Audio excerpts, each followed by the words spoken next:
boy, we're here. We're back again.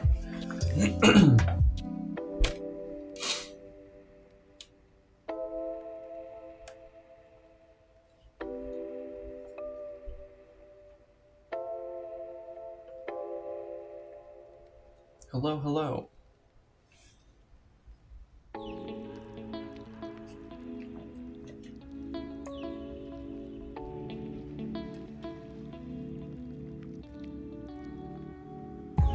Alright, sweet. Welcome back to the Death Candy stream. Gonna be doing some cool stuff today. I'm very excited. Definitely been wanting to talk about some AI art for a while now. So yeah, let's just jump into it, I think.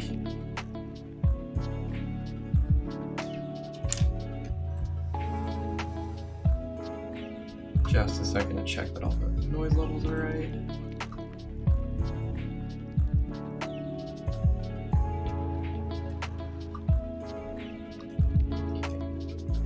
Looking all right.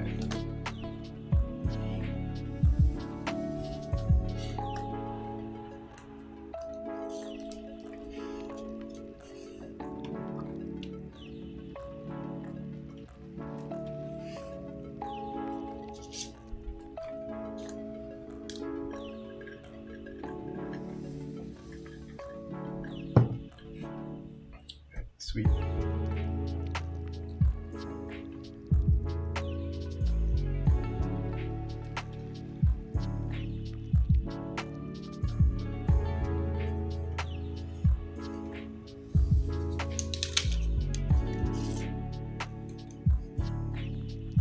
Alright, cool. So, been messing around a little bit this week and just been thinking a lot about AI art in general.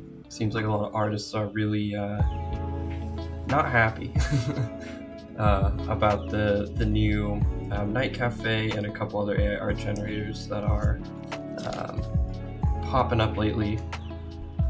And to be honest, I'm also very surprised at how quickly they were adopted into bands needing cover art or posters and stuff. It seems to be already a very viable tool to sort of get around a graphic designer and not have to really do anything super crazy to get some really awesome, rad looking art. So before we start looking at some stuff, kind of just wanted to ramble a little bit and doodle just about kind of my thoughts on AI art, because it's a hot topic. It's a hot topic, and not a lot of people, I think, are thinking very clearly about it yet. And I think that's fully understandable because it's so new. But I think artists were sort of under this presumption that they were free from something like AI art happening, because as an artist, there's sort of something in your head that you are a special form of creator, or that you carry with you something that a machine could never do. You know, that like I Am Legend silly line about like, could you paint a beautiful painting? And the robot's like, well, can you? And as artists, we were always like, yeah, I actually can. Ooh, I can beat the robots. But I think as soon as we saw text-to-speech really come online in AI and all of the other sort of algorithmic deep learning software, I was under no illusion that definitely visual art would be next. Because yeah, I think artists also assume that they as a person have, you know, something inherent to them that just like makes art. Like, I am just this person and I make art. And I think that's kind of silly. I think everybody takes in a bunch of influences, and creativity and art is more of a synthesis process. So as soon as AIs were starting to, you know, build giant databases of images and stuff like that, it was pretty clear that, you know, they would be able to synthesize patterns for how humans would like to view art and everything. So yeah, I understand why people would be upset, but I think this has been coming down the road for quite some time, and unfortunately, artists are getting kind of salty about it. So this week I wanted to sort of check out what these sort of free or entry-level AI art softwares could do. I haven't delved super deep into more difficult, like guided prompt AIs, just because I think those are a bit more difficult to. You kind of have to be more of a programmer than like a regular everyday person. I wanted to just check out like me on the internet for free. What can I do in like 10 minutes if I was, say, like somebody who needed some band art, or even an artist who wanted like a cool prompt to just start drawing. So I had just like a list here of some ideas, to be honest, that I wouldn't mind drawing. And the first one, just typed into Google, you know, AI art, and Night Cafe popped up. And so I typed in ninja in a cyberpunk city. Just like super basic, nothing crazy. And this is what I got, which I think is very interesting. Zoom in here. So yeah, we've got our little ninja and definitely lots of cyberpunk city. And so immediately, and I think to anybody who's seen AI art in general, I think the thing that stands out to me is how well AI can do atmosphere. So like background and lighting, and it can take context words like cyberpunk and it spits out a background aesthetic that is just very on point, like scary on point. This is something that I think artists struggle a lot with, actually, which is like all these little details in the background, how to make a cityscape sort of blend into the sky, all the fog stuff. And then, ironically enough, I think the AIs really struggle with the detail parts. Like as soon as you start putting your eye to anything going on, it's like, oh, that doesn't really say anything. Or, I mean, it kind of looks like letters. That could be like maybe Korean on the side here.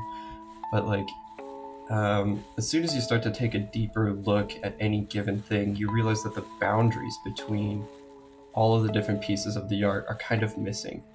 And this can have a kind of cool, trippy effect almost, where everything kind of blends into itself and nothing has like a super sensible boundary. But like here, for example, there's just these giant skyscrapers, and this almost looks like a cathedral, you know, window opening that doesn't really prospectively make sense with where it would be behind this landscape here. It just kind of pops out bizarre, you know. These almost look like a series of small, farther away buildings in the cityscape, but it's built into like this big one. And then if you try to actually pull apart these buildings as individual buildings, instead of just looking at them as sort of like a cluster of nice big, you know, cityscapes,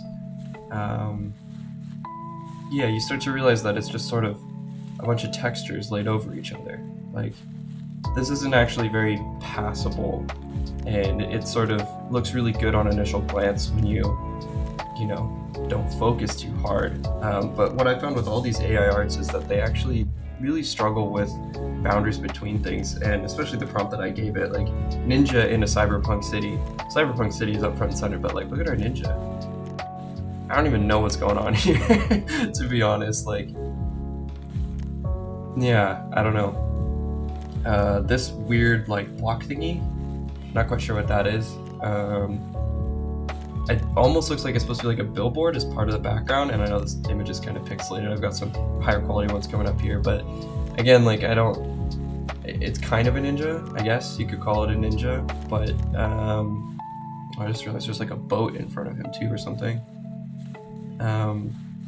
But yeah, I feel like if I was hired to give like a cool prompt, like, I guess you could slap the cyberpunk like logo and then, you know, call it good, and that would probably be somewhat passable. But Yeah, this was a little bit surprising. It's like the first one that I got back from an AI.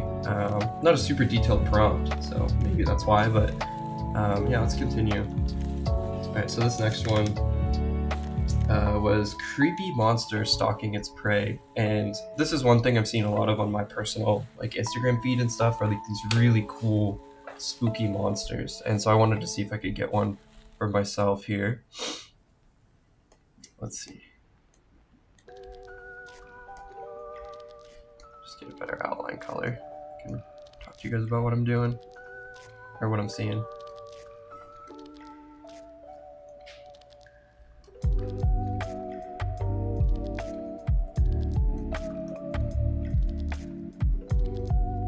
Okay, so a couple things right off the bat. Again, atmosphere, super good. I love the foggy background. Everything is sort of in a similar color, but right off the bat, it's like, what's going on? What's going on here? It's got kind of like a little anglerfish thingy. I think this is supposed to be kind of like a dinosaur. I really like these like sort of twisty spines that have a lot of shape and texture all throughout here. I think the AI's decision to sort of make it like this sweeping shape towards the back is very interesting. Very good. Yeah, definitely a creepy monster, and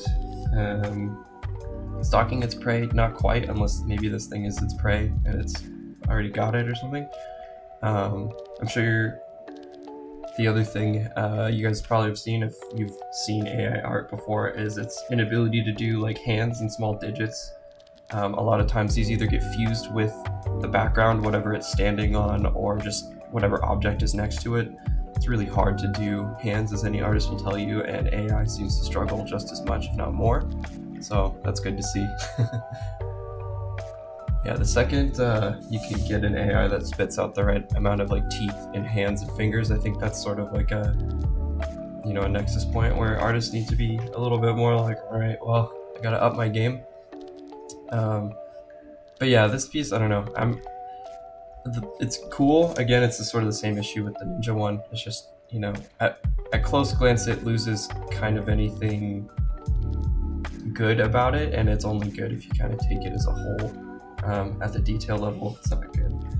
Alright, so one more for just like the basic prompt, and this one was just Frog Ninja, or Frog Samurai. I felt like Frog Samurai would be really cool. It's actually an idea I had for a piece of art I was doing, and I'm not gonna lie, I don't like this one, like at all. It's really dark for some reason. This is one where they seem to focus way more on the background.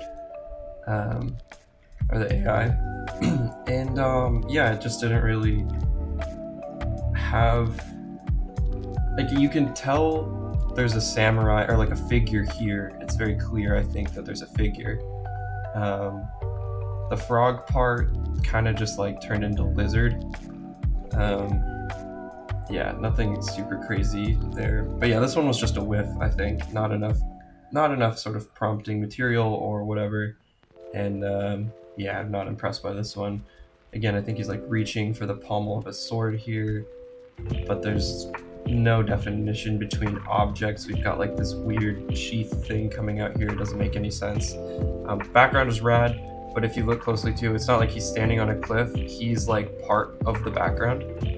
Like, he is this, you know, giant titan is what it makes it, you know, it was what it looks like because of his foot sort of connecting to this little island thing down here. So yeah, this one didn't quite do it, just didn't quite get there. Alright, so the next one I went for was graffiti on a wall in the city. And this is probably my favorite one that the AIs were able to spit out.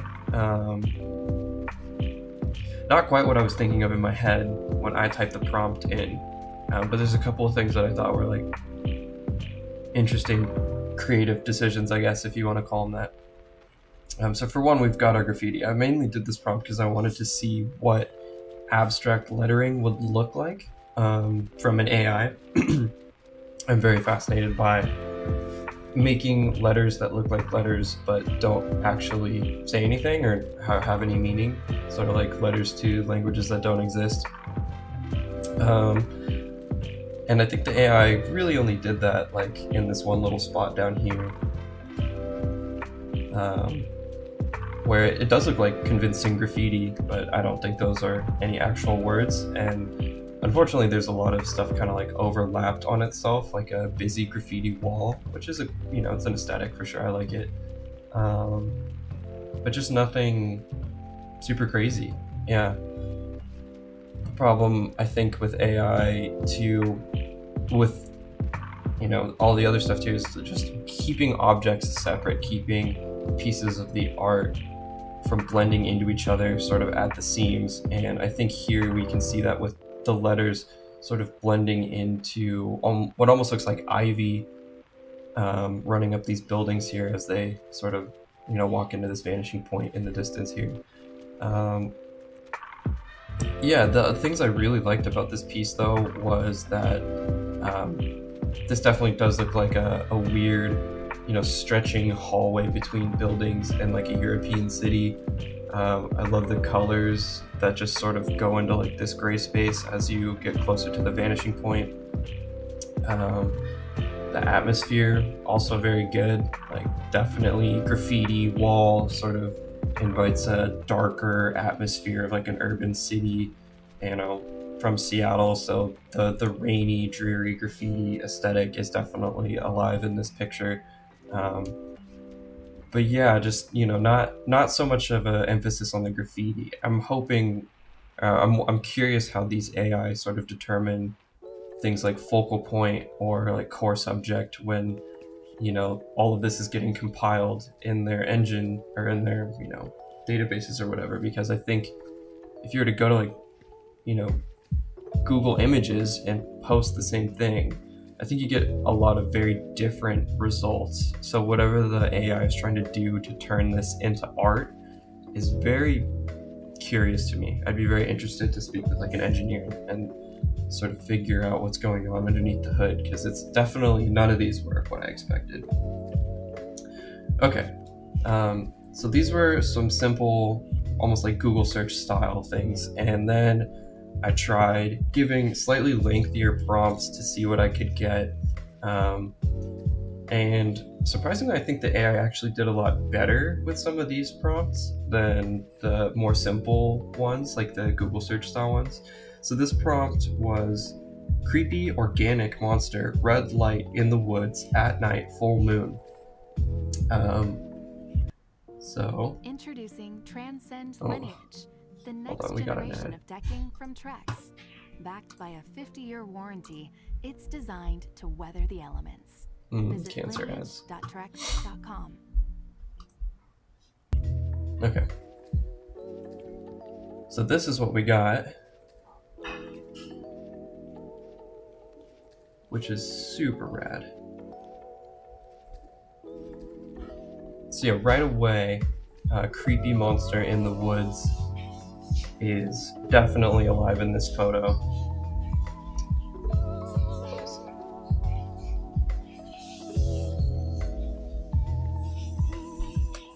So the red light part too, I thought was really interesting, and it just immediately threw that into the eyes, which is like, I don't know how it would have thought to do that.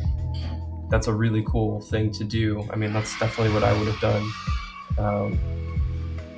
Yeah, super rad. As for the full moon part too, I think the full moon being so huge behind it is definitely what it chose to do to like evoke the creepiness too. Like that's just very menacing to have it sort of framed in that way for this picture.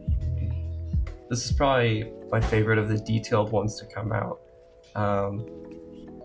And I think AI kind of shines when it's allowed to do things that blur the boundaries between objects, sort of that core issue we've been talking about. Like having the creature look like it's pieces of the trees with the branches and stuff coming off of it allows it to make sense that it's like feet are growing into the ground, and those digit issues that AI, usually struggles with. Another interesting thing that I picked up, it's kind of hard to see, but these branches sort of have like a webbing between them. You can almost see like a color differential here versus the open space there, which kind of makes them look like spider webs or something else. I think this is sort of the creepy keyword influence on something like forest, which tries to make it look very jagged, thinned out, dead-like. These branches look super good. I could definitely see even myself drawing them kind of similar. There's some weird spots in here where they're a little bit too like twisty and loopy compared to how like jagged and sharp corners the branches take otherwise, but they're pretty good. And the branches seem to line up from these branches to the ones growing off the creature, so that's definitely super interesting. Did not expect that.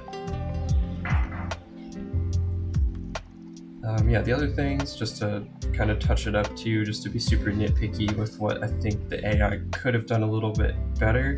Not sure why there's any red glowing down here. It doesn't really make sense that if this is its face that's kind of, you know, scanning an area, that there would be red light down by its face if that's the light source.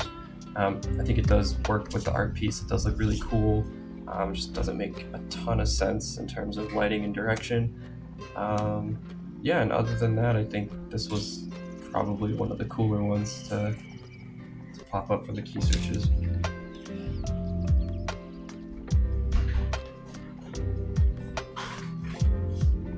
Okay, so I wanted to do another one too, because I was so disappointed with my Cyberpunk Ninja and the Frog Samurai. I really wanted to try to get something more, I don't know, just a little bit better, something that, you know, was less background heavy and more actual subject heavy. So this one was Ninja in Cyberpunk City crouched on telephone pole, butterfly on sword. And this one again, it kind of at first glance looks okay, looks pretty good. But like the more you look, the kind of more off it gets. Like I have no idea what's going on with certain parts of this picture. So first thing is like it's almost like too zoomed in.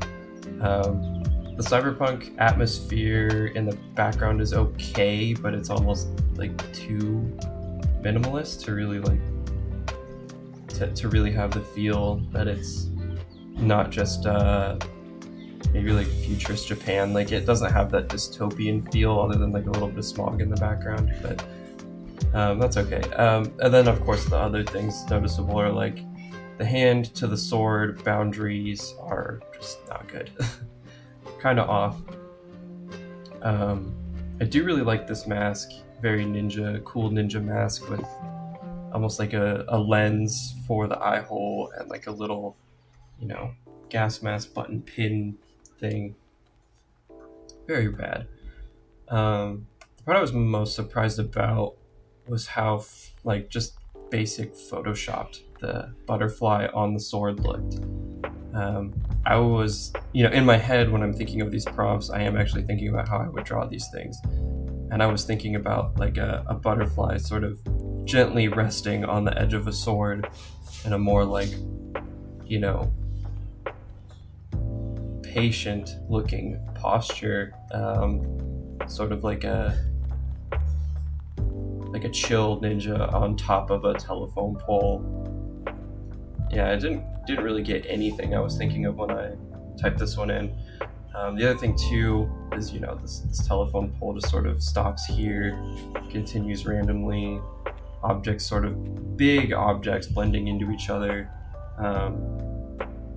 Yeah, this one was pretty good because the character is fine, but all of the issues that AI has with you know, keeping objects separate, definitely alive in this one. Big collisions with these very large objects just kind of make it not good. I'd actually probably consider this one a whiff. Yeah, I don't know. Just just too much that's uncanny here, too much that just immediately doesn't make sense. It's not that, you know, initial like, oh, this looks good, and then you look closer and it's bad. It just kind of looks bad. Okay. And for this next series of stuff, before we start doodling here, I just wanted a really simple thing to kind of close it out that I could kind of ramble over to give my thoughts. But I actually tried multiple different AI sources and even some larger scale prompts, and I could not get an image that I wanted. So I wanted to do an AI painting an art piece and that art piece coming to life. And or not an AI, sorry, a robot painting that stuff. And I got just sort of like a bunch of this stuff where it's just like a robot in a background. I tried like artist robot, I tried artist robot in the forest, I tried art, you know, painting machine painting on a canvas. I just like couldn't get anything. I just kept getting sort of generic robots doing nothing. And yeah, like this was the closest I got. I think I did like robot painting on a wall or something like that. And yeah, this was across 3 different free, you know, AI art generators, and just couldn't really get anything going. So I think that's what we're going to be drawing today for the rest of the time here on the stream. And yeah, it's very bizarre that I couldn't get this one. I think there's a couple of the robots that I really like here. But also I was kind of hoping for a more humanoid robot. Like this one just looks like it was framed wrong. I don't even, like the robot's just not fully in the picture. Yeah. So what I had in mind, what we'll be drawing today for this piece is, let me switch our background here.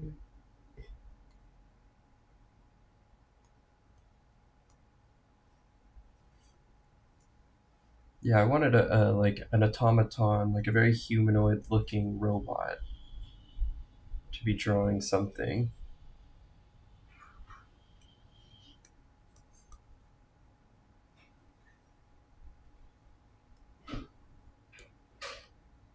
Just set up this artboard real quick. Okay.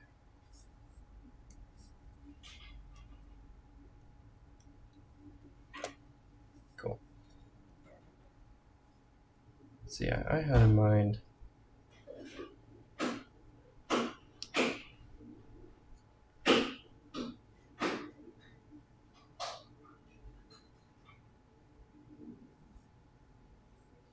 little robo dude, sort of holding a paintbrush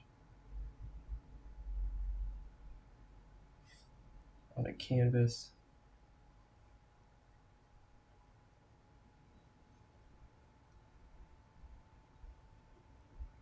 And then the canvas would kind of be like coming to life, if that makes any sense. And I couldn't even get even like a convincing robot artist. Like, I don't feel like this is that hard. But I guess so.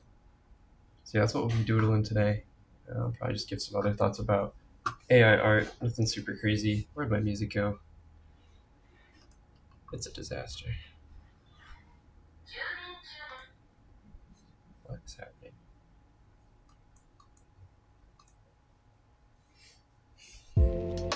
There we go.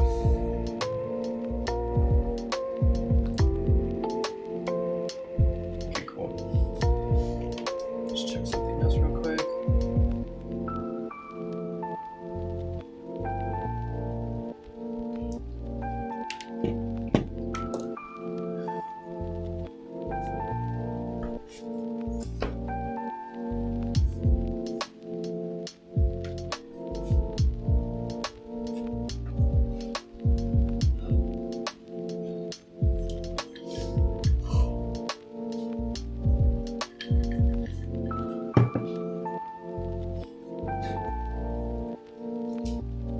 Cat.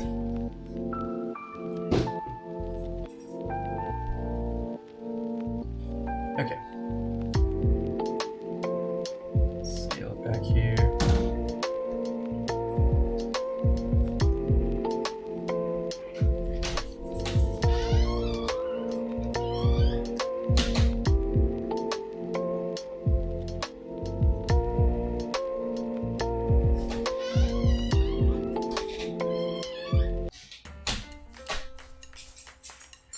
Oh no.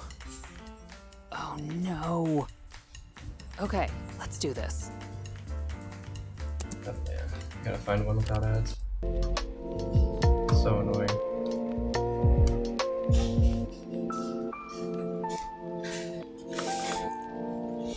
Okay, so we're gonna just draw some little robot dude.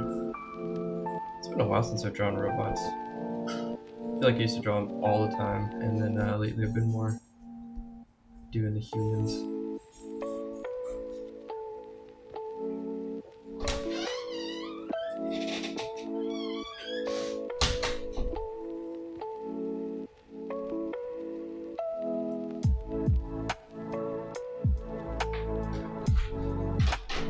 Robots are very satisfying though, because they're kind of just a bunch of squares.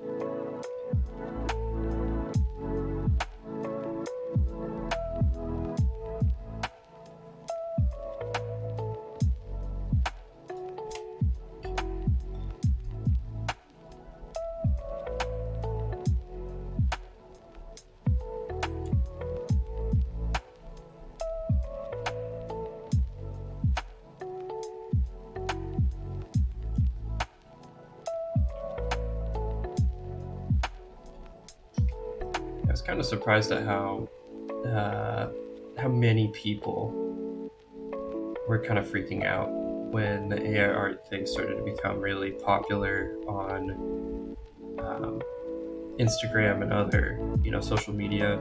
There's been lots of reactions of I don't know, very threatened. People are very threatened by it, and I think there's probably some good cause for that. It's not that it's not threatening to somebody like a graphic designer, but I don't know, in my mind, we've had robots doing things better than humans for a long time. Just because a robot can always beat, humans in chess now doesn't mean people are just going to stop playing chess. And I think art and everything else will kind of be the same, where maybe there's not a super strong or as strong of a financial incentive for art, unfortunately, but there's gonna just be still always the creative need for and respect for human artists. In my opinion, I think that's how it'll go.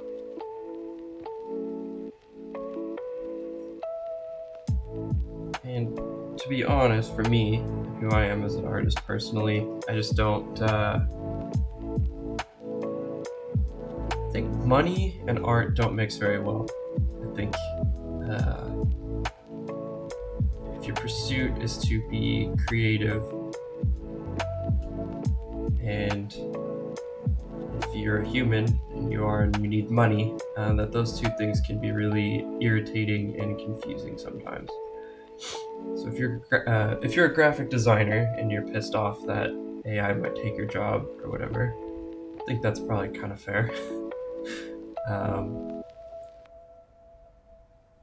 But I think also if you're an artist who is a little more casual or doesn't make their money from art, you might actually be a little bit excited about AI art, because in my opinion,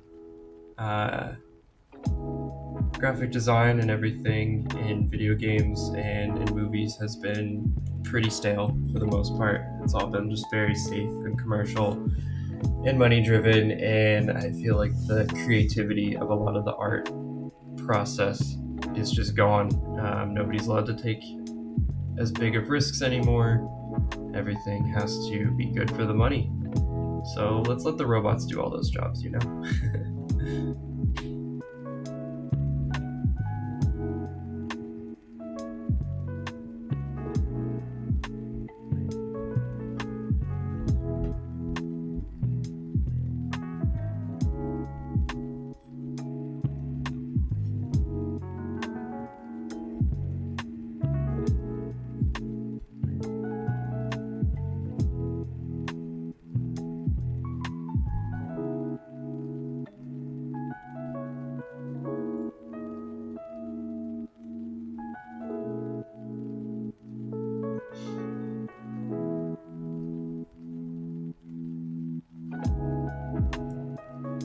The other thing too is AI still has a long ways to go before it can, I think, convincingly create art that passes sort of a Turing test, at least for other artists.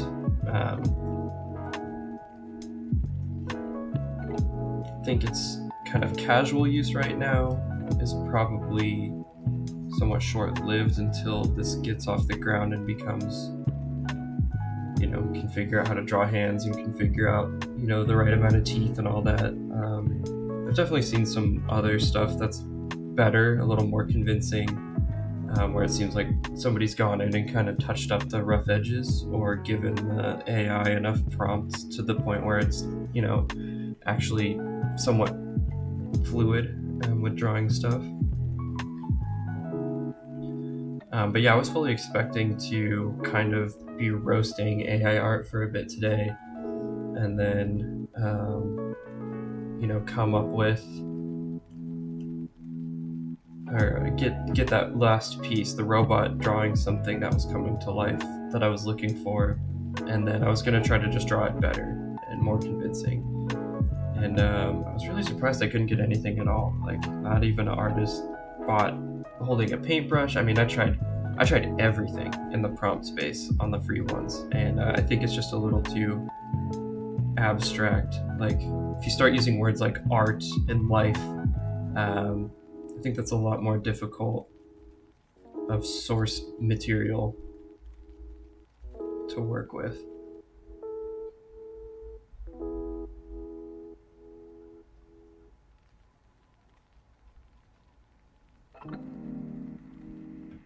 One thing I'm really curious about too, as this gets going more, is the practicality for AIs to start creating music. Because I think, as sort of spooky as it is that we're getting, all these deep fakes and AIs that can replicate, people and their works of art, I think musicians are in a space already where their art is very difficult to keep theirs. It's hard to copyright and have it protected. The only way you really make money making music right now is if you can go tour live. And I think live music in general has been under attack by basically the live music industry for a while now, or at least it's just, it hasn't been as free as other spaces. I think all the technology that's come out has been a bigger trial for musicians than it has any other form of artist, compared to the technologies that have come out for other forms of art, if that makes sense. Especially with electronic music becoming so popular and prevalent in things like commercials and ad spaces, learning traditional instruments is becoming sort of less, of a monetizable form of art for artists. And I just worry that as soon as AIs start to pick up the tools and the learning enough to start generating electronic music for, companies and stuff like that, that it's just going to start to slope off, and that it's really just going to be a couple of like eclectic artists left, and that the sort of field of sound design and even things like DJing are going to start to kind of drop off or just become slightly automated.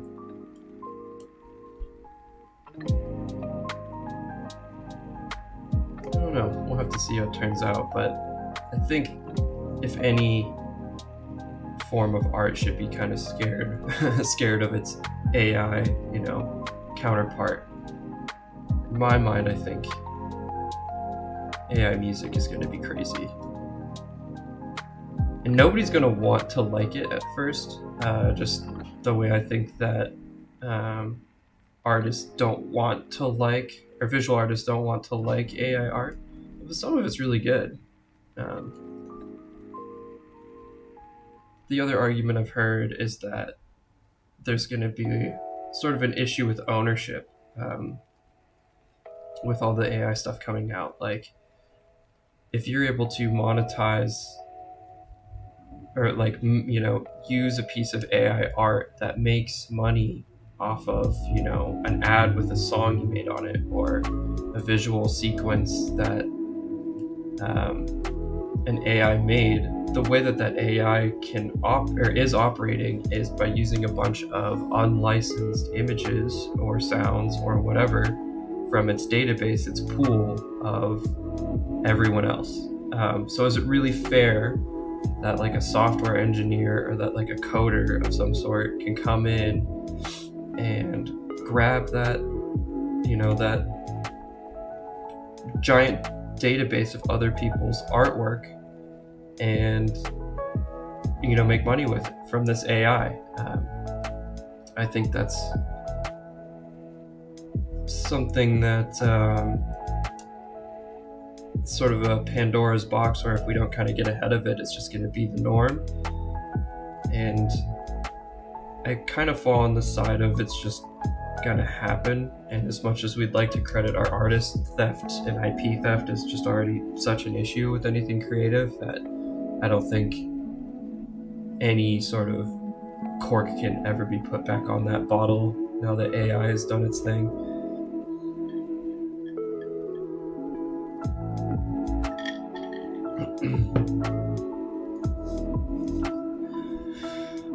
But I think there's probably going to be some, you know, wild west element to it for a while, where, you know, it's open source, or the technology's open source, and then, you know, some company is going to make a cleaned up sort of guided version of it somehow, and then it'll kind of spiral out from there, and we'll see what it does. But I don't think the future looks super bright for any sort of traditional form of, you know, sort of brand safe creative art discipline that's more focused. Like graphic design, I think, will be somewhat usurped by AI art eventually. Like, oh, I just need a quick, easy, simple, one-of-a-kind design for my, you know, website that's just very user-friendly. I think things like that are going to be very heavily, like Indeed will just have an AI built into its, you know, website building software, and then that'll be it.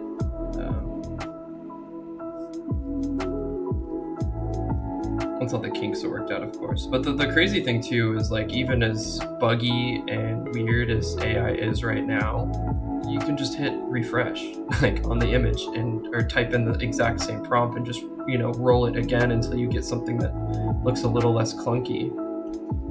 It's just so easy.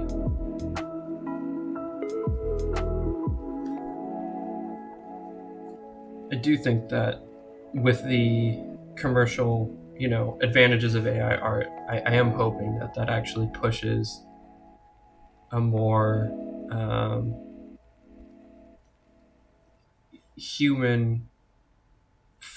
human-centric version of art forward that I think has kind of been lacking right now, where true creatives and people trying to just be expressive and create something as opposed to make money are kind of given the floor for a while.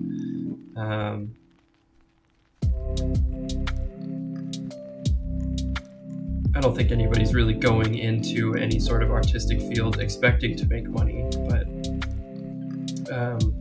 I think that space, or that idea, has been really toxic for art for a while now, where if you find yourself being really good at something, you have to figure out like how to monetize it. And maybe with AI's sort of interference in that space, people will kind of be more okay letting it be something they can take seriously without necessarily having to make money off of it.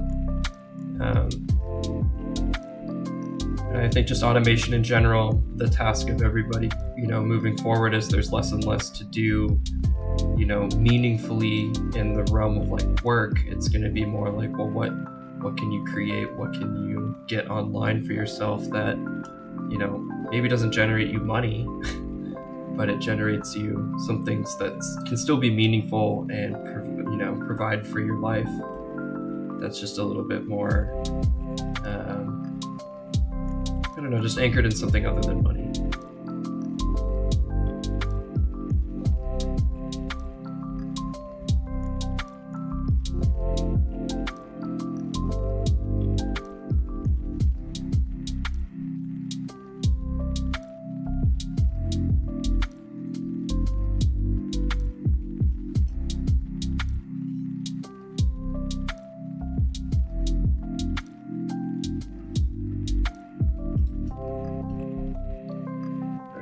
Looking here. It's a robot dude. He's looking good. His hand's kind of big, but I almost like that.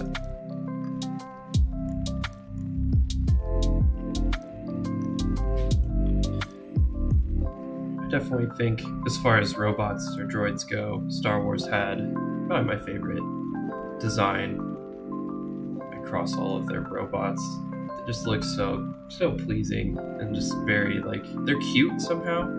Star Wars made robots cute, which I think is like very impressive, especially with their later, like, you know, little backpack droids and not just the standard astromechs.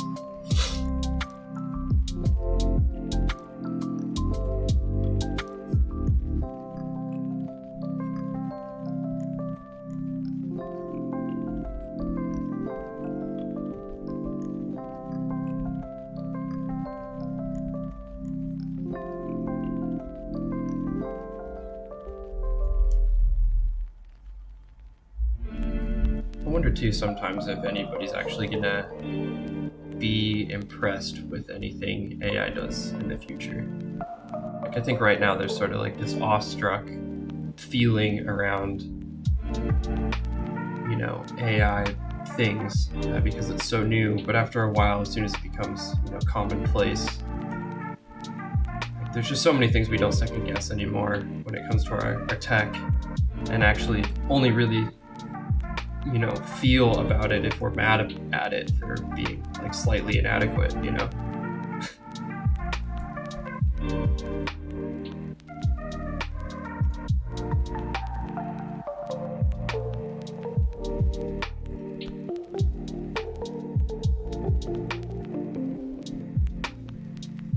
Oh my god.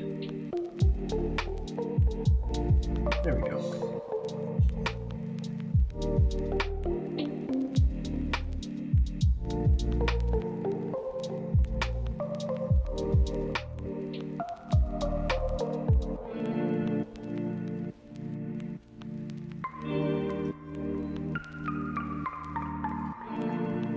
This little lens there. Viewing arm.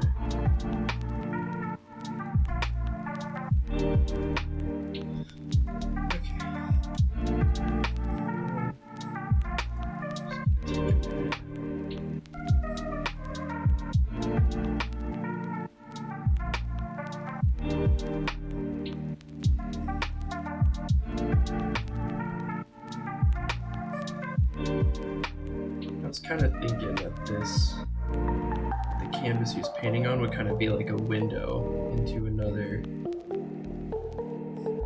almost like realm. Kind of be like jumping out of the canvas.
of different ways, I think, to make something appear that it's like popping off of its or out of its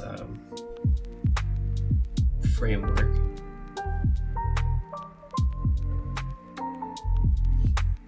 I think. Not sure which one I want to do.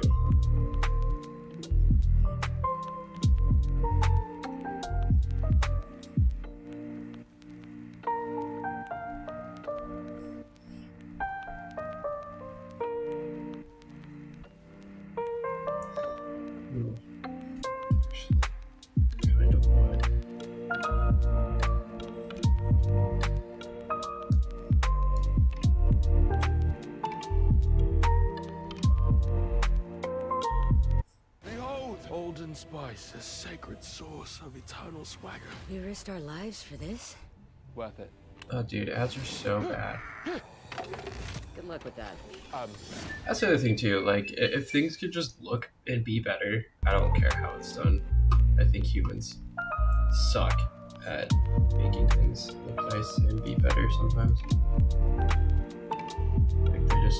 Like they don't even. People don't even try now to be funny or make things look interesting or, you know, new.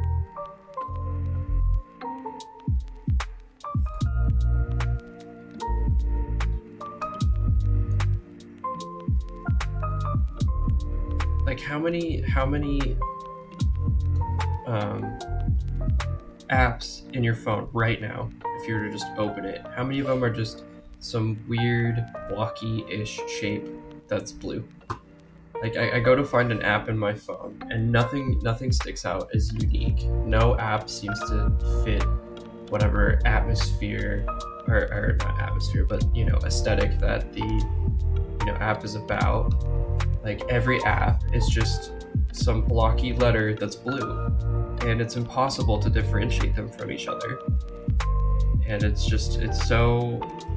does not need to be like that. Like why can't an app be anything other than like green or blue? It's like we've just been stuck in this theory of design for so long that like everything just needs to look uniform and be, you know, super basic and just rinsed down to its, you know, lowest common denominator, so that everybody in the general public just thinks that, like, oh, it looks good enough. Like it just looks clean and that's it.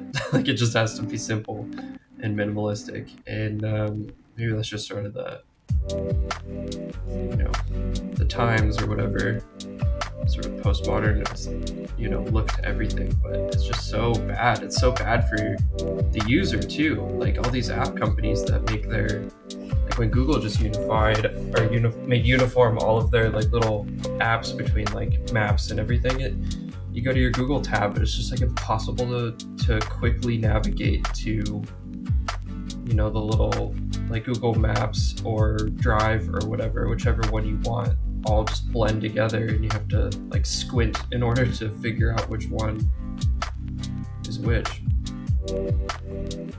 And there's just gotta be a better way. It just feels like nobody is putting in time to actually make things look nice. Everybody is just like this, you know, utilitarian, strictly business, phone it in kind of aesthetic. Okay, so I had this idea that he'd be on like, instead of having legs, he'd be on like this giant articulating arm that would sort of come off screen. But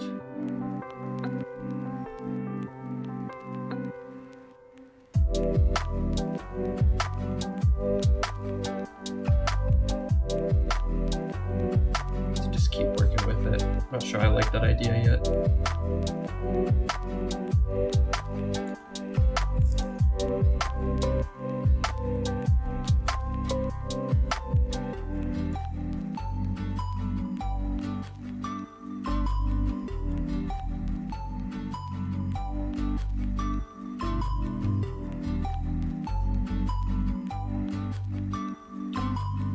Still just working in basic shapes and ideas here.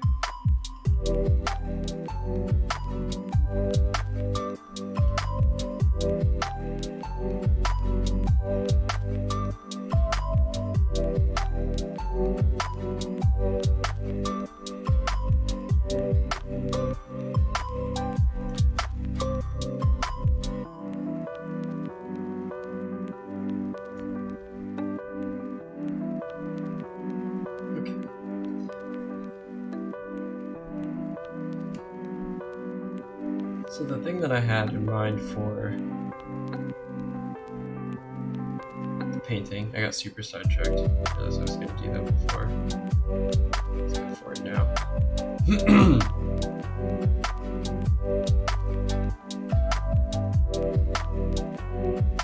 It's definitely some plant life popping out of the painting. I think plants and robots are a really nice contrast.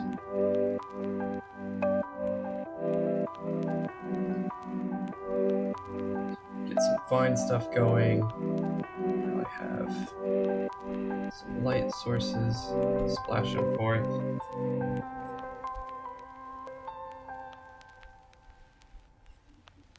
And I kind of also wanted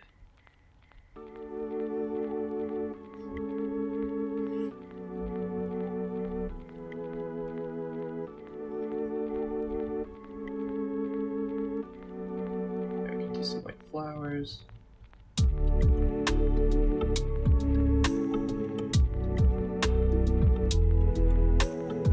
And I think this part I'm going to draw without an actual black outline when we go to really pronounce that juxtaposition. Or when we do the second layer, I guess.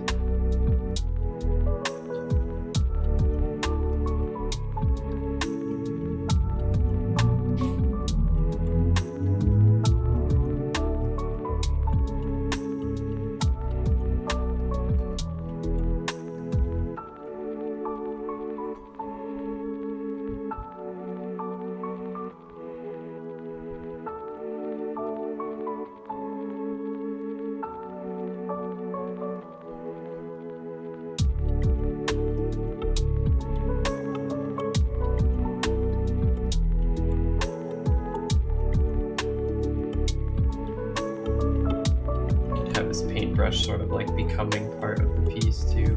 Kind of like that idea. It's kind of flowing into the piece and then the piece flows out. Sounds interesting.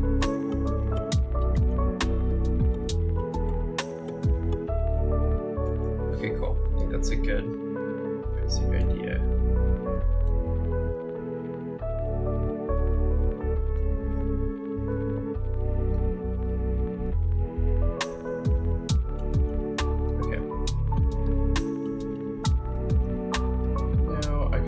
Start with a background. So let's go with sort of like an atmosphere, foresty green.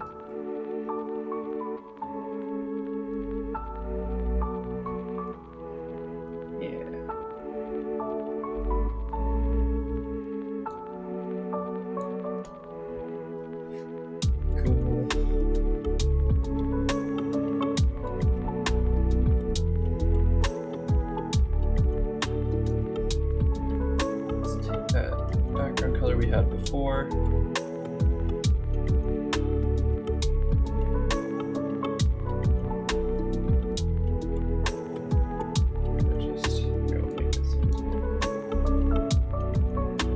Just start randomly filling in shapes here.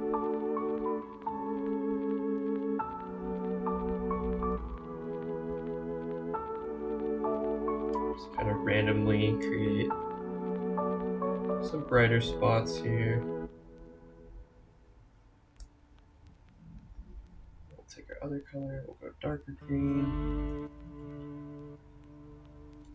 Fill out the edges a bit.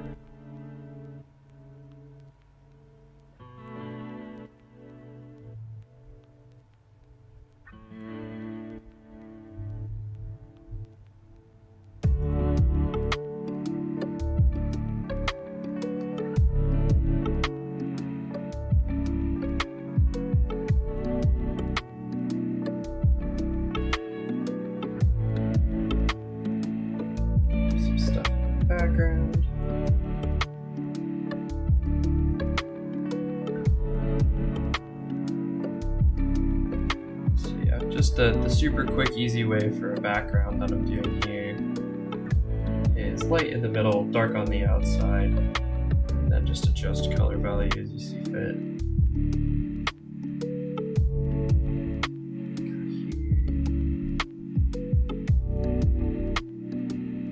Yeah, let's go even darker and then kind of bluer as well. That green.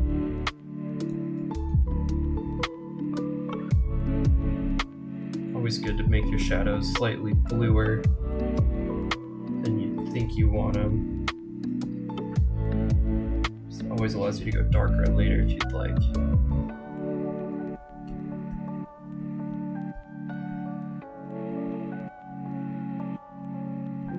Not that yet.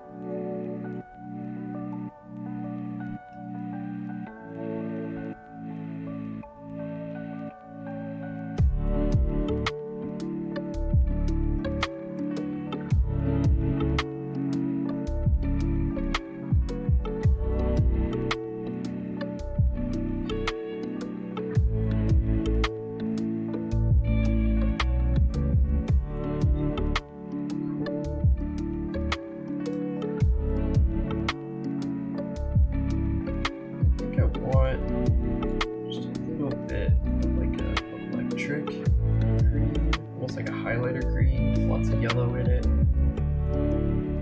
Just like a little splash in the background. Towards the top to give that like day glow kind of.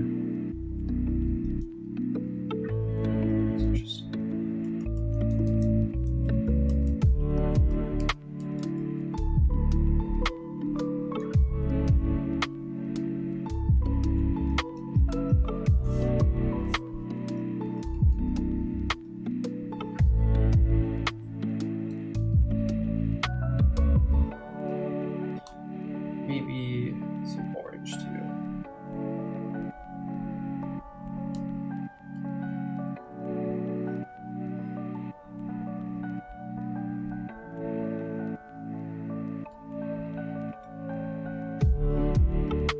Yeah.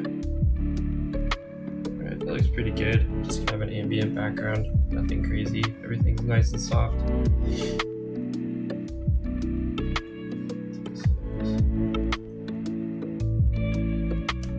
Feel my artboard lagging sometimes when I got a bunch of layers going on.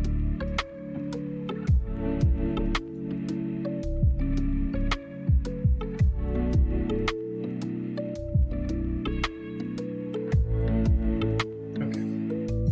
Cool. Alright, now what I want to do is I want to look at where my subjects are going to be. I'm going to kind of shape some of the shadows and trees and stuff around that. So tighten up my brush a little bit here. Darker color.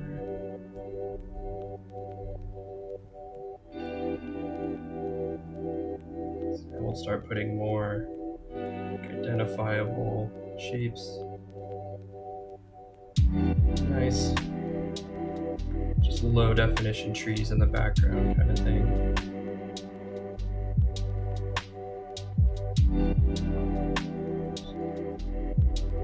Very simple obstruction.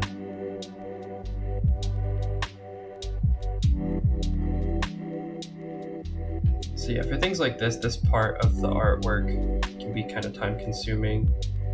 This is where I would maybe see like an AI coming in handy, just to sort of take the.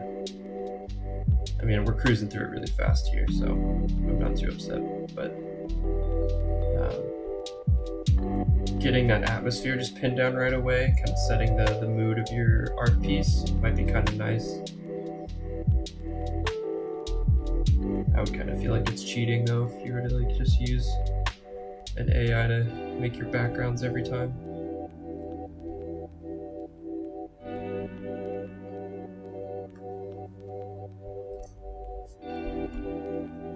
It's not too heavy.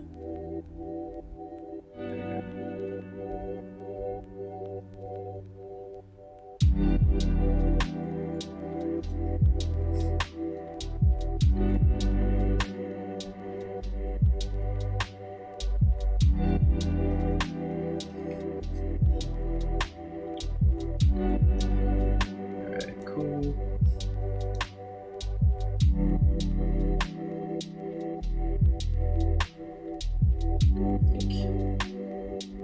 I'm gonna go a layer underneath and try to fill in some of these gap spaces with a little bit of a darker orange. Kind of getting like a dusk feel.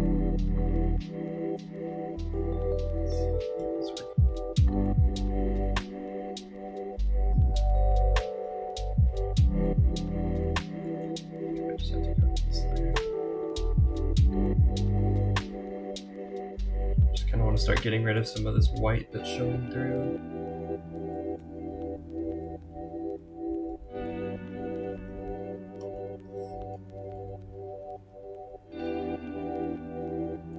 Orange on green looks very good. Sort of warms everything up without making it look too rinsed out. If you use blue, it can start to wash some of the green vibrance out. So going in with orange first kind of keeps everything nice and bright, and then you can go more bluish gray, the underparts.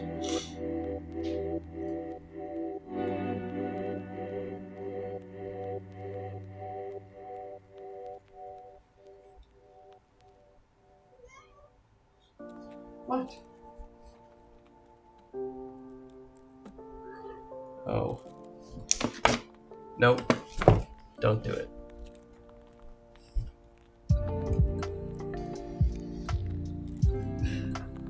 It's nice and sunny today, so Crispy wants to be on the windowsill, sunburn himself.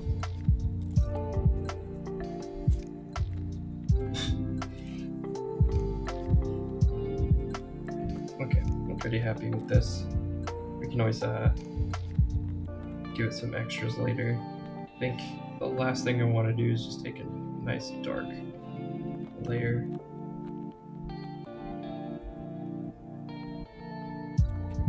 Just hit the borders and a couple of pieces that are going to be central to the foreground here.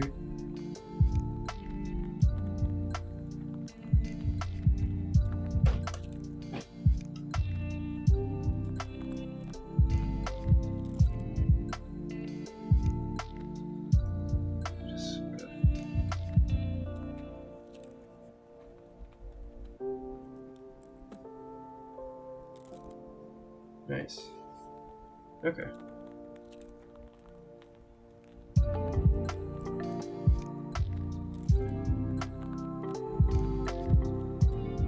Cool.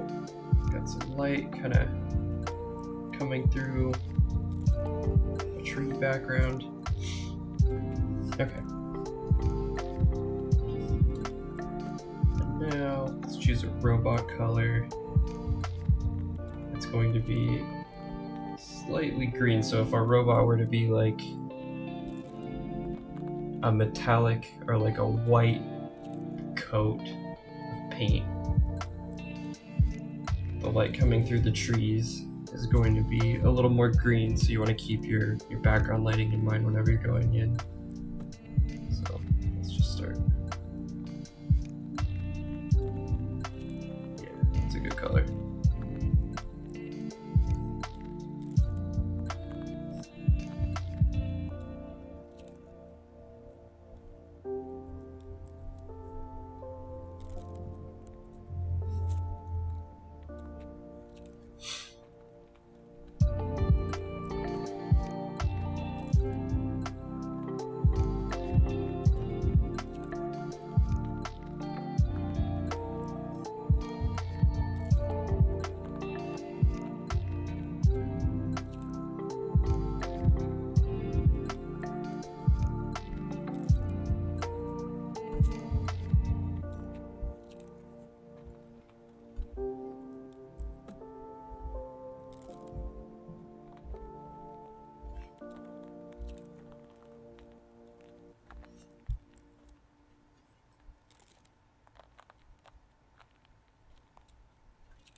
I'm kind of skipping pieces as I color him in here because he's going to have a two-tone effect.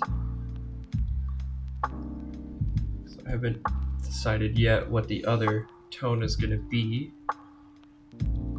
but I kind of want him to look like he's been living out in the forest for a long time. So we're going to give him probably some like moss on the parts. He's been out here painting for quite a while.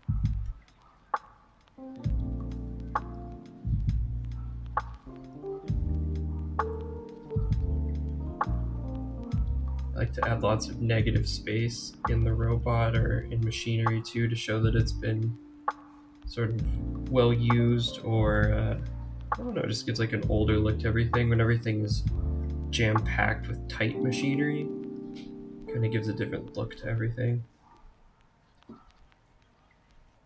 More new or well-built look that I don't always want to go for. Like my robot's janky.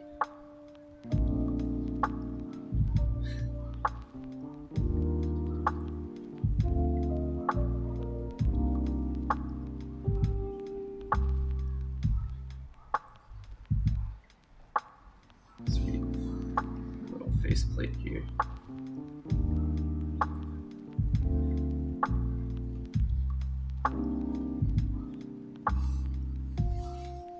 Just between us, you know what's better than mopping? Anything. Ugh. Well, I switched to Swiffer WetJet, and it's awesome. It's an all-in-one that absorbs dirt and grime deep inside. And it helps prevent streaks and haze. WetJet is so Couldn't worth be it. more ad Love breaks it in or this your money video. back. Sorry guys.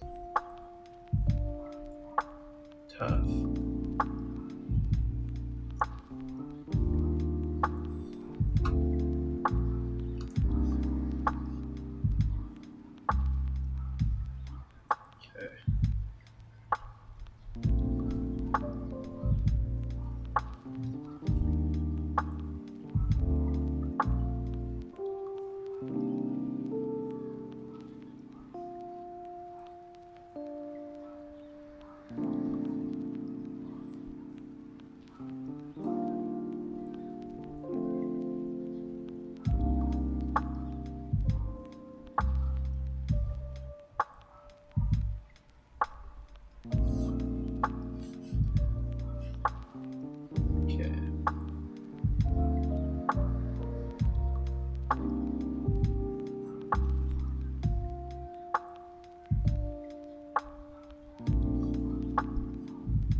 I go for more of a yellowish, like rusty metallic color for the other color.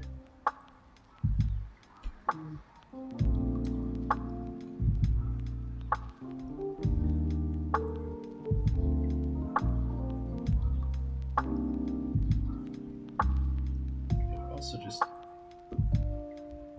gray it up and green it up a little more. Yeah, I think that's the way to go. Yeah, that looks good. So these would kind of be like the low light with a low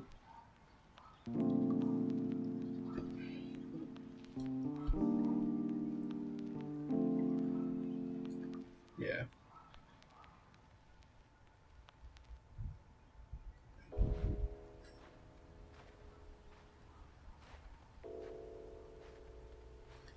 Nice. Okay.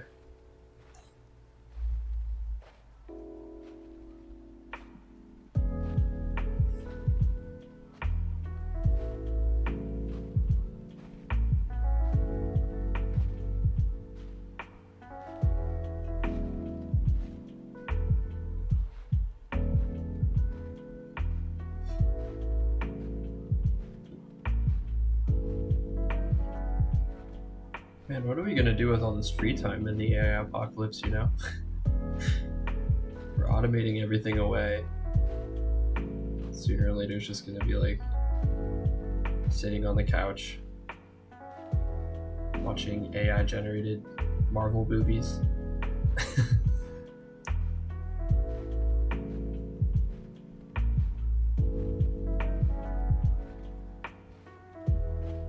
Eating machine learned snacks to be just the most delicious as possible.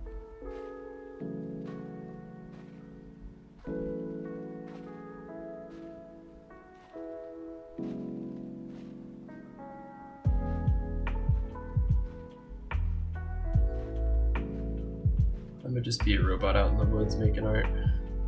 That sounds more fun.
Okay, let's choose one more color here.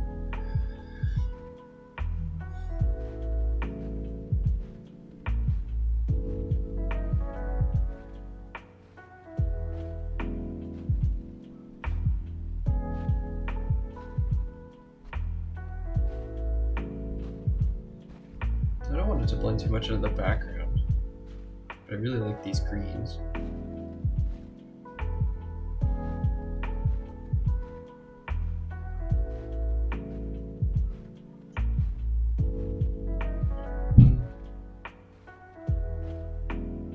You could go complimentary.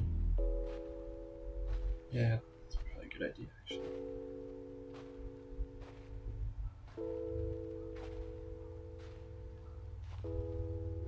Keep it nice and soft for now, too.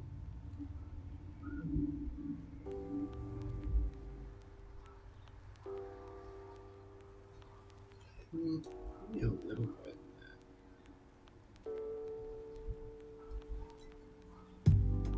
Yeah, that looks good.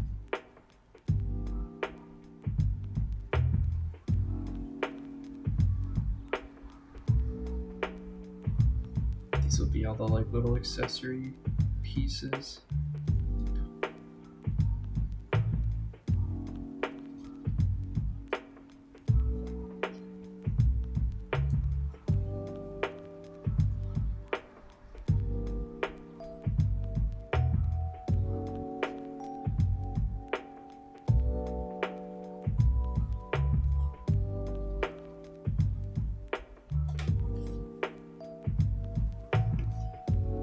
Always with the cats, you know?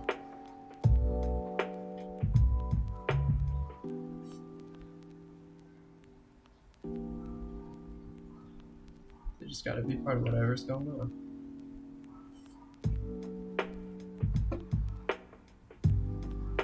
They just, why?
Nice.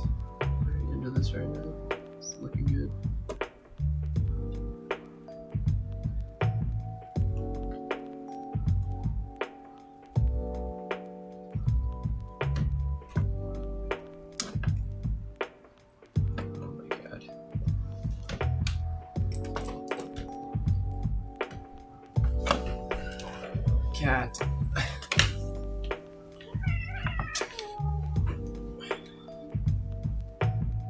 No.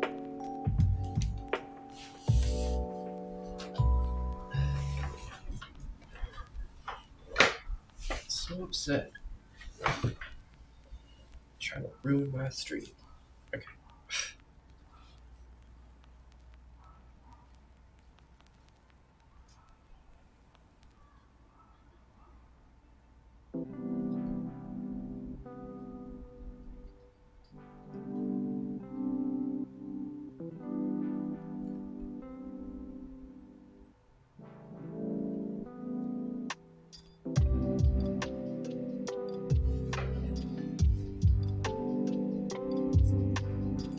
Cat hair just everywhere.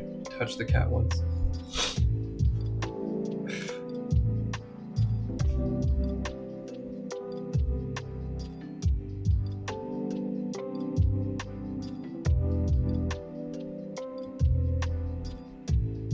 Cool, we're getting there. Okay.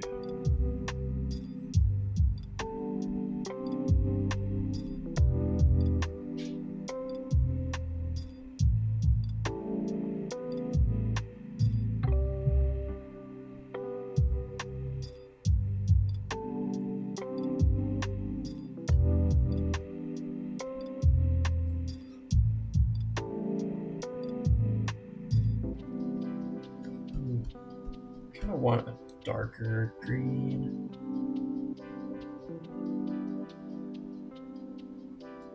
For all these like tubing pieces.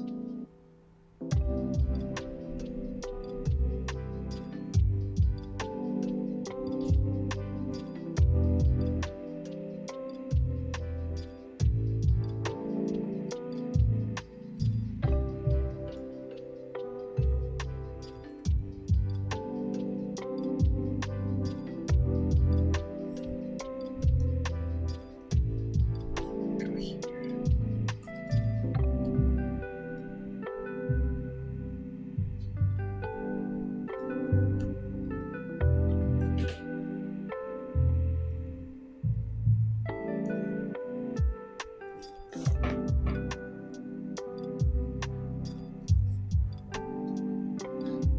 Cool.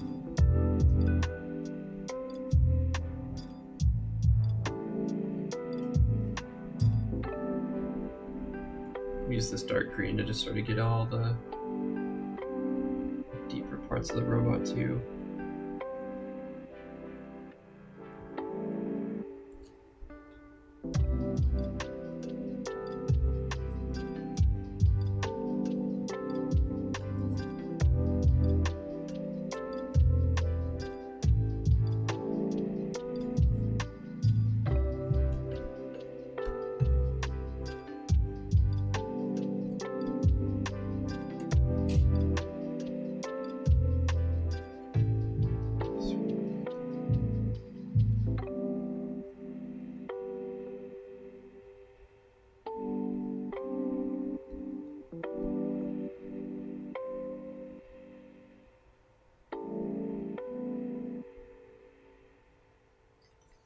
Like one more color, I think.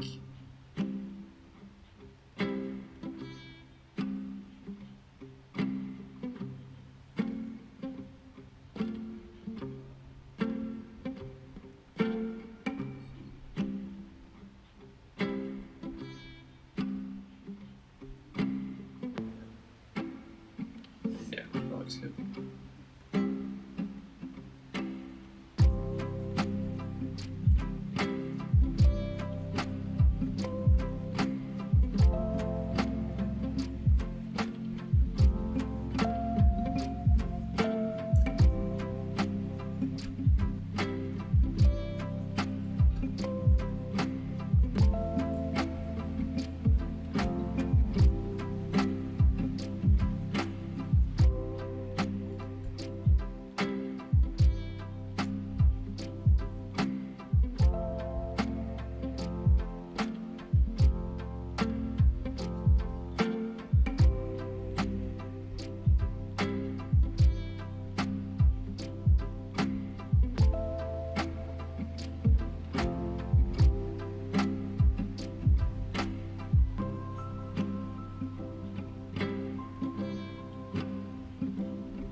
Okay, just a couple more things, and then I want to hop over to the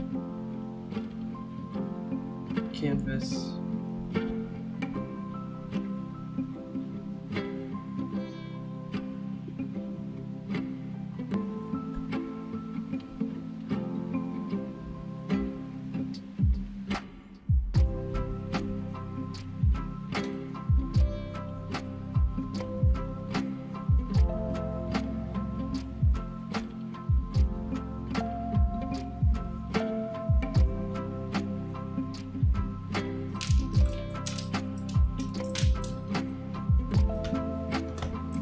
You!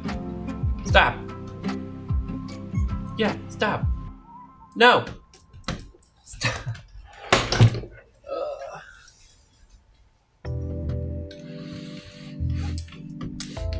There.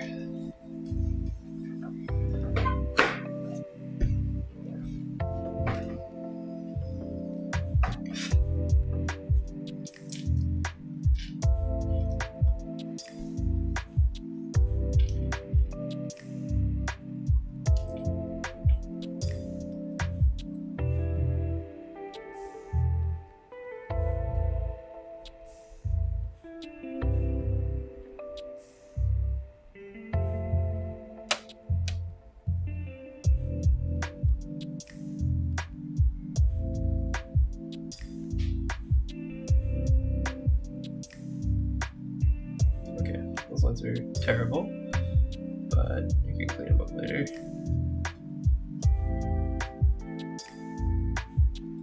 Or right now, I guess.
Just a second.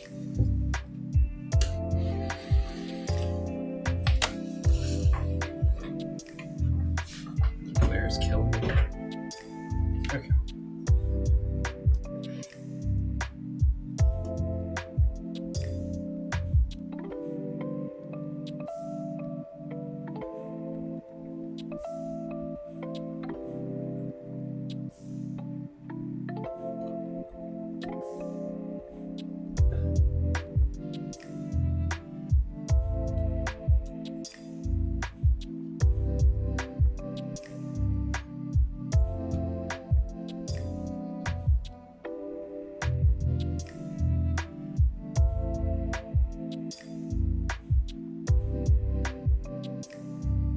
Cool. Nice little lens for the dude. Okay. Time to flesh this out a bit more.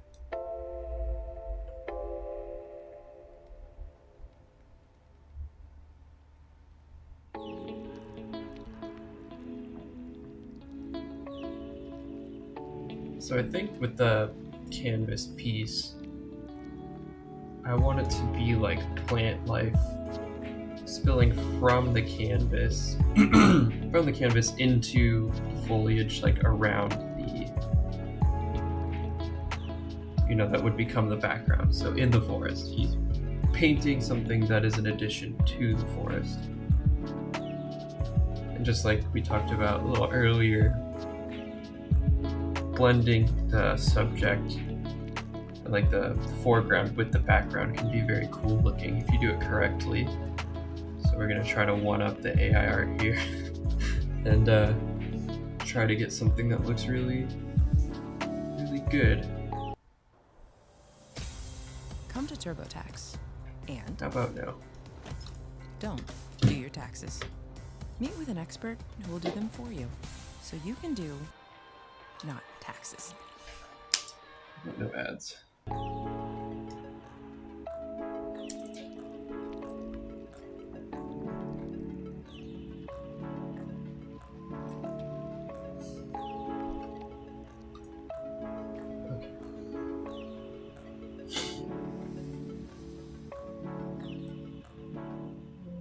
So let's start with some blue sky.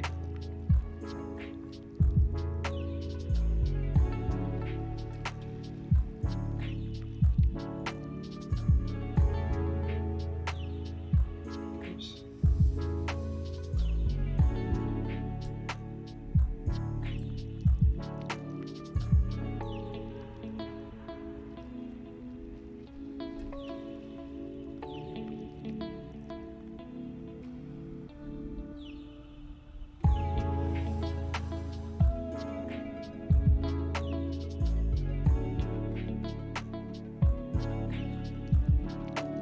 Actually, we'll start with the one frame of the canvas as well.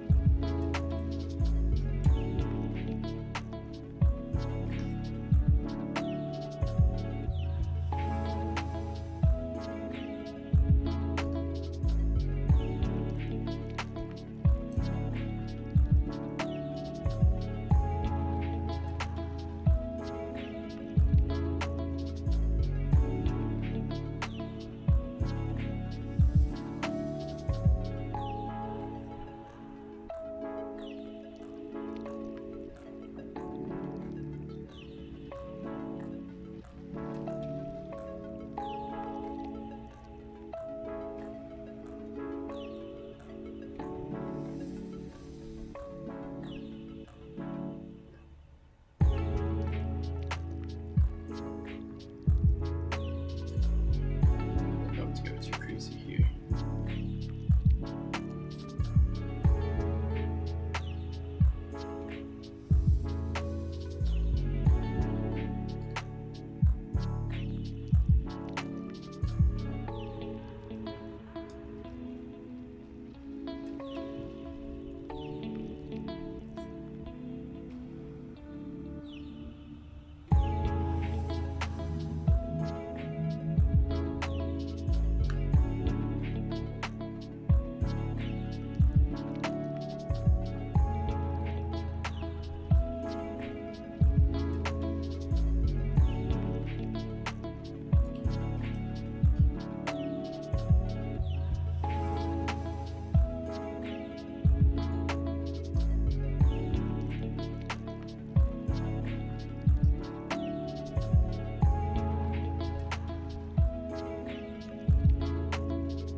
Cool.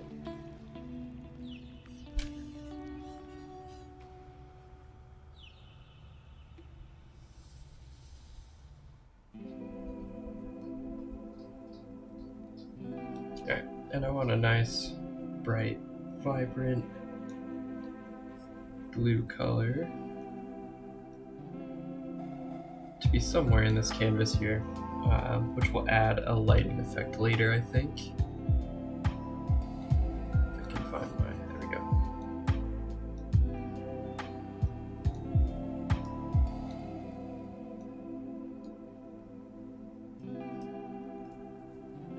This. Okay. This. And make it much bigger.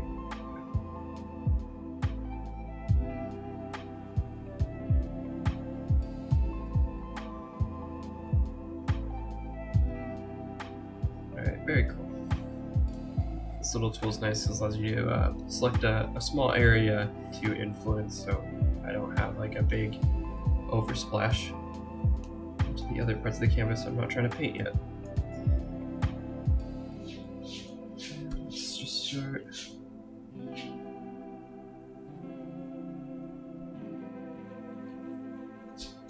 Just having some spillage.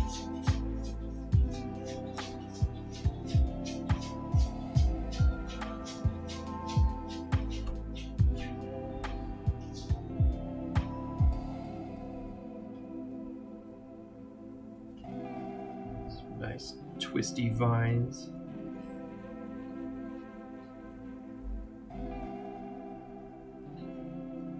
Kind of want it to look very lively, almost like tentacles or something. Like it's crawling out of the canvas. Could do some of this too, where it like wraps around like here.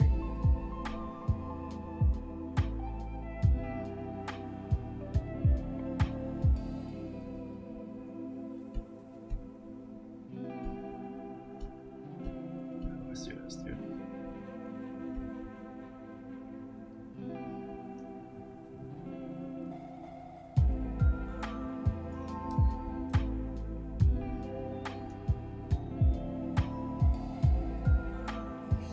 Okay. Cool.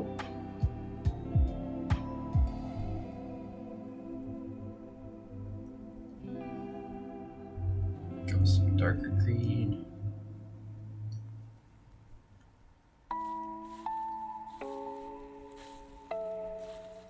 Kind of like ivy, moss overflowing.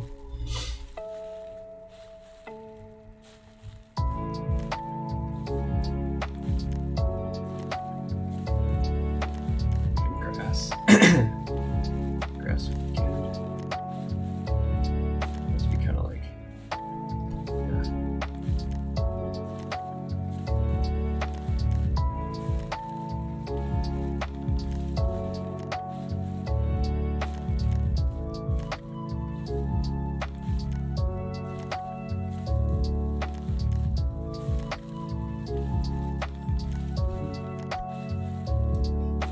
A little bluer.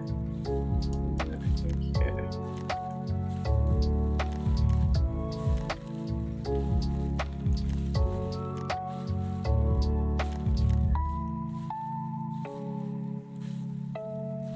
Cool.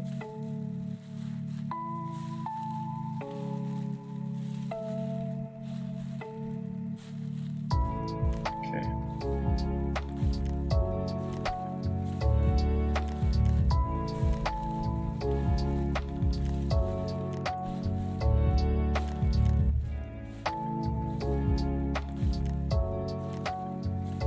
Yeah, this will kind of be fading into the background here. Okay. Take my smudge tool. Just start incorporating some of these colors together.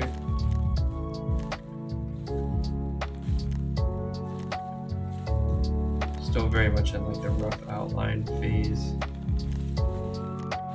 Kind of sculpting everything in right now. With that.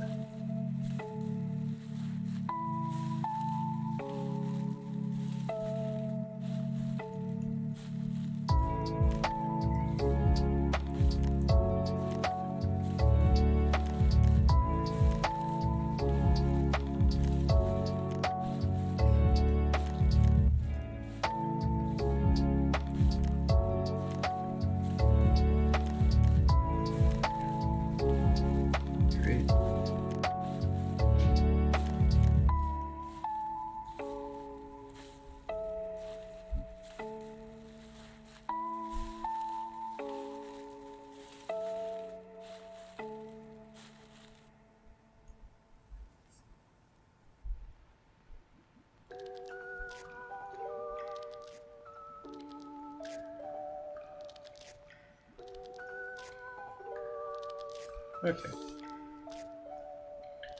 So we got our super basics. I'm getting bored of the plants, so I'm gonna hop back over to the robot and start to put in some more detail work here.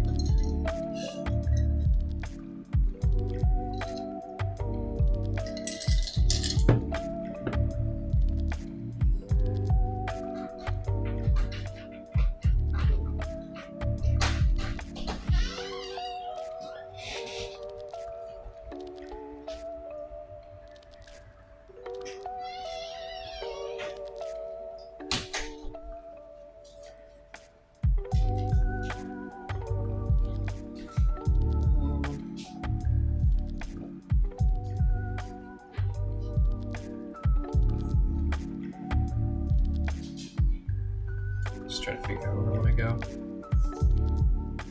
Oops.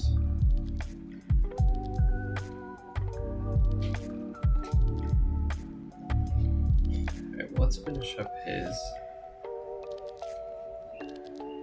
assembly thing. His little articulating arm he's hanging off of here.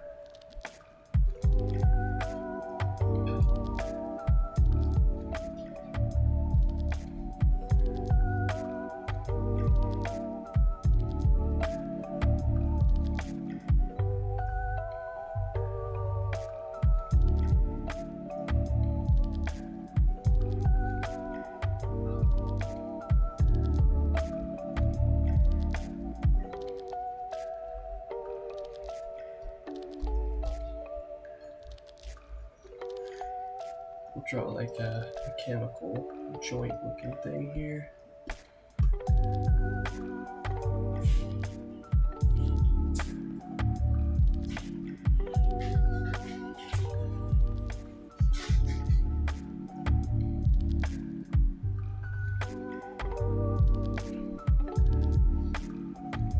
Cool.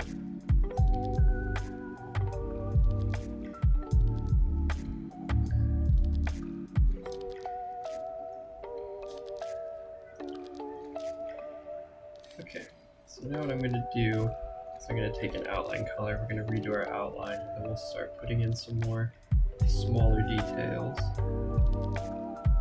And I'm going to choose sort of like a dark purple to outline everything with. So top of that layer. Okay.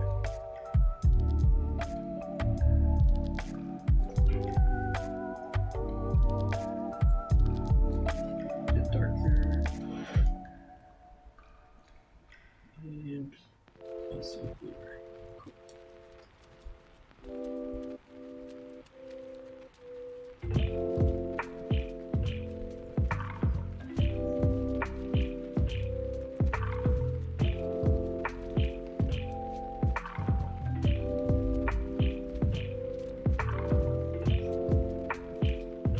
And this is where the robot, at least, is really going to start to pop.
Okay.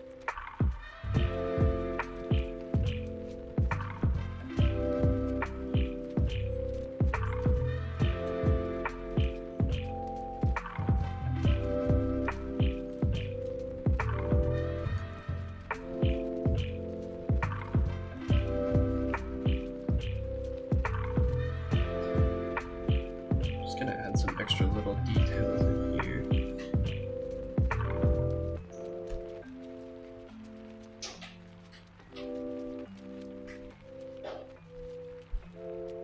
Make it look like it's composed of a lot of little pieces, as opposed to just a bunch of big blocky textures.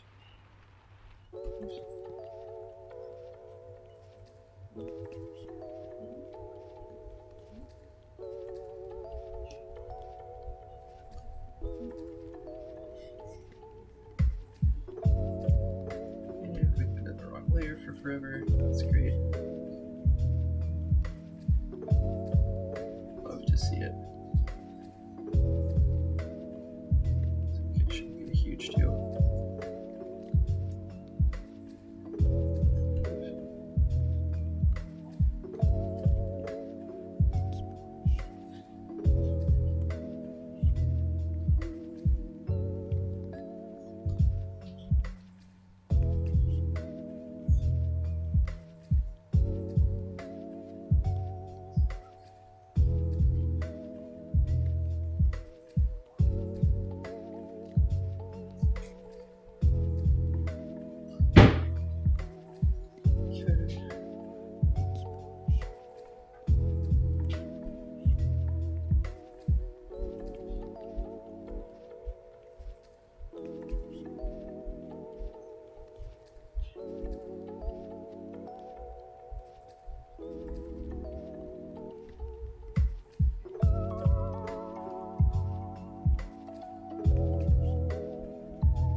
We're lacking a little bit of dimension here, so I'm going to go ahead and add some stuff that kind of makes him look a little more 3D.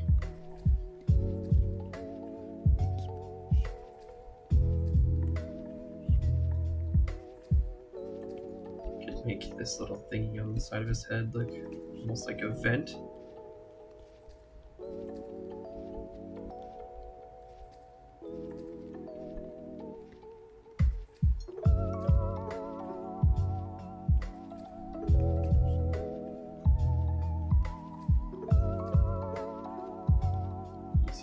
Trick.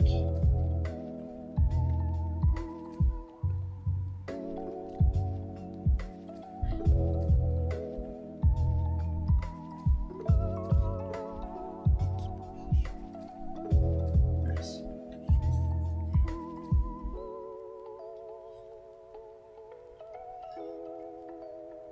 Another thing we can do, thicken up this line a little bit. Make this part sort of seated into this other part of his head here.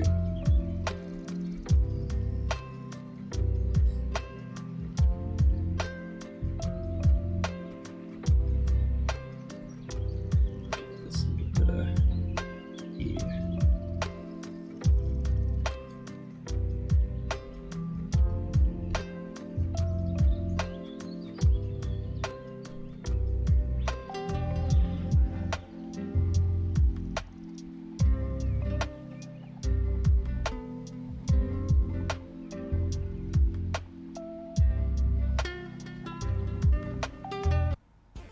Restore your gums back to a healthier condition in just 7 days with Crest Advanced Gum Restore.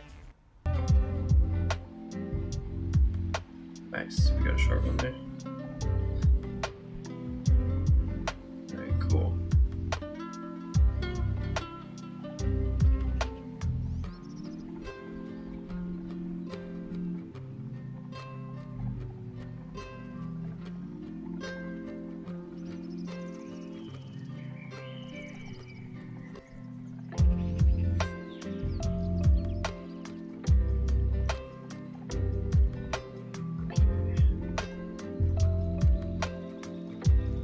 Color wheel here.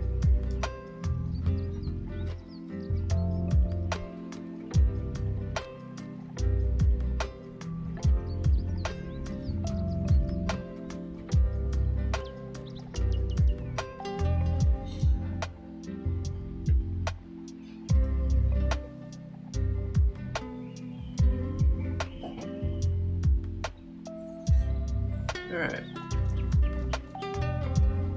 I'm pretty happy with that. It's a good looking head. Do some stuff later, like drop shadow in here and make all the pieces look like they kind of stand out a little bit against each other. But for right now, just go ahead and get some more of the detail in.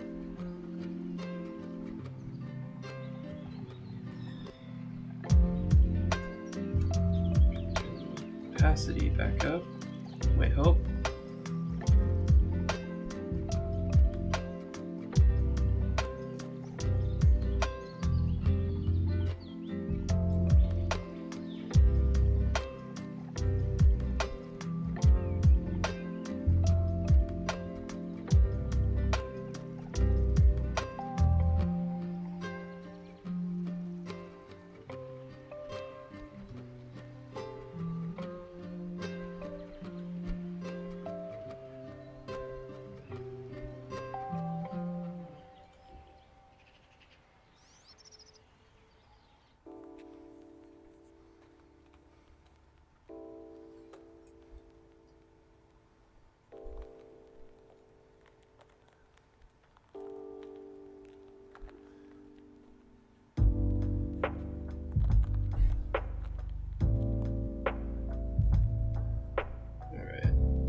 Random screws in there.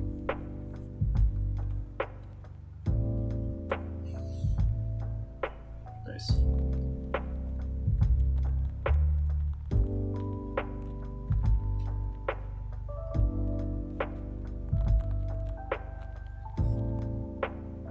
A lot of times robots are just about those nice little accent marks. Things that look like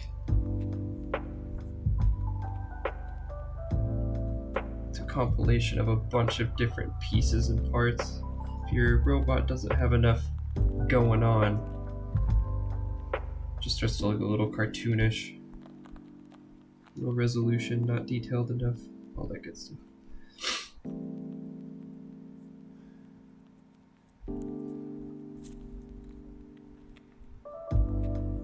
I have a pretty good idea in mind of what I want to do. Just cannot stay on this layer. With color work and what I want to do with line work in order to make all the pieces stand out and pop, and also just look. They all fit together in the same art piece. I don't want anything to clash.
Definitely want more going on with this arm here.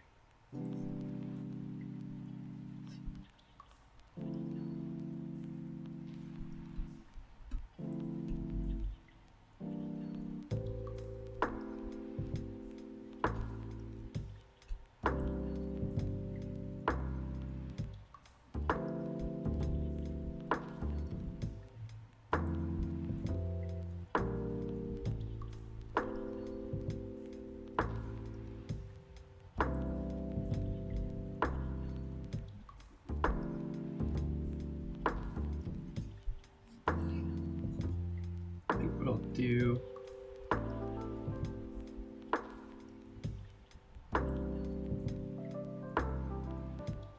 is make a little window in it almost. First, let's do this.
Okay. Make it look like there's parts inside or underneath this little arm plate here.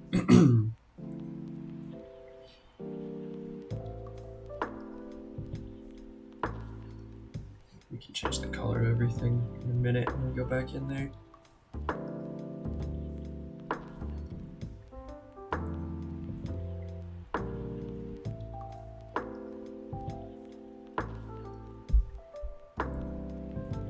It's that same little trick to kind of create some value.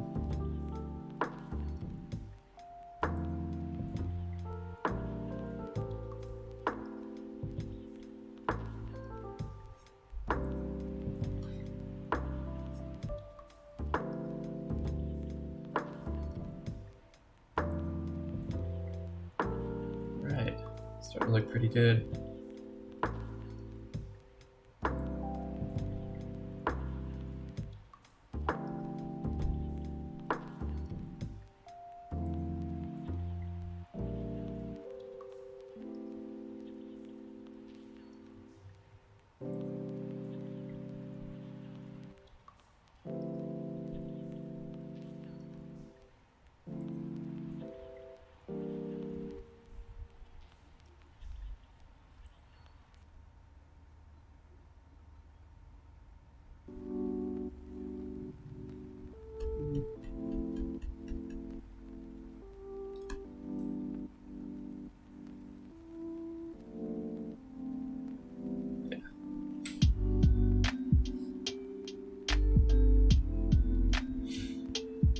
Okay.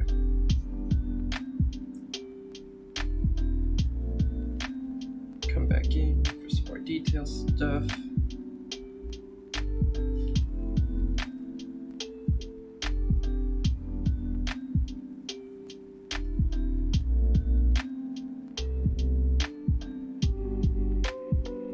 Nice.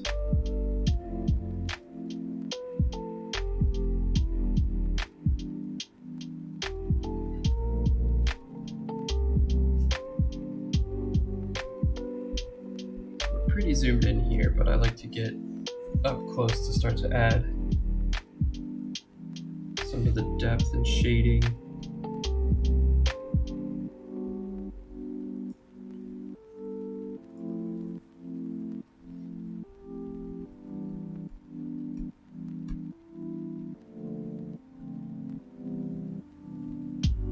Get some dimension to these little pieces here.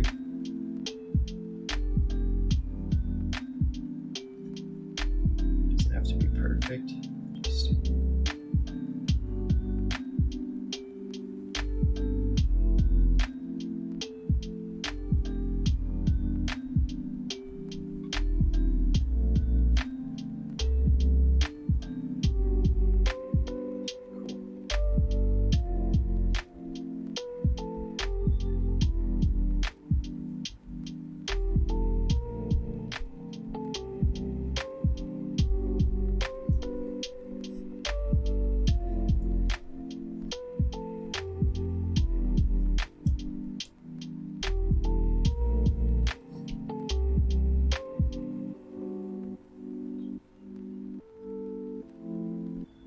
okay.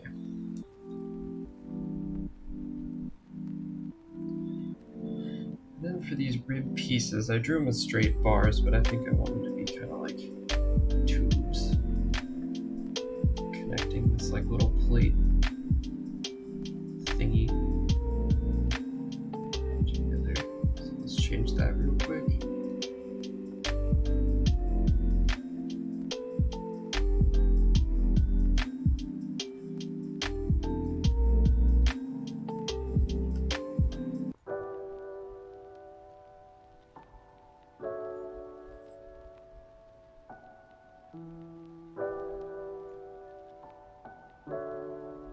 That looks better.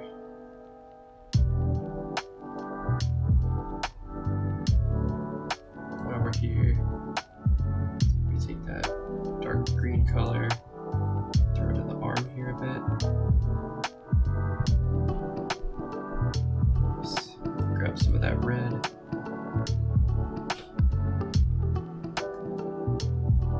Just start breaking up uniform color.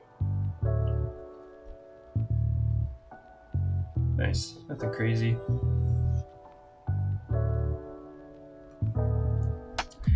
Very nice.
Just making some of these outline parts a little bit bolder, creating values that the inside lines kind of pop a little bit more, hiding some mistakes in the line work. Just going over it again. Never hurts. Cool.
used to wait to run my dishwasher till it was super full. Now, I run it daily. Weekdays. Weekends? You might think that's wasteful, but it's not. Even half loads use 80% less water than hand washing, saving $130 on utilities. Cascade, dare to dish differently.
Okay.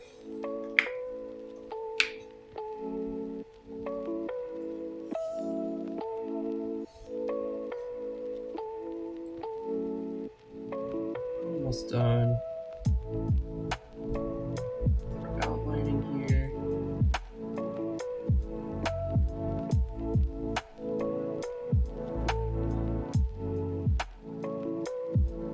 Just out of curiosity. Oh yeah.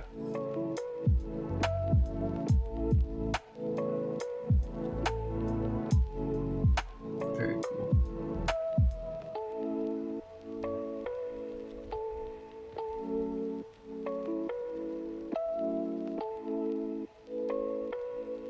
Definitely have some stuff to touch up a little bit on the color layer, but nothing crazy.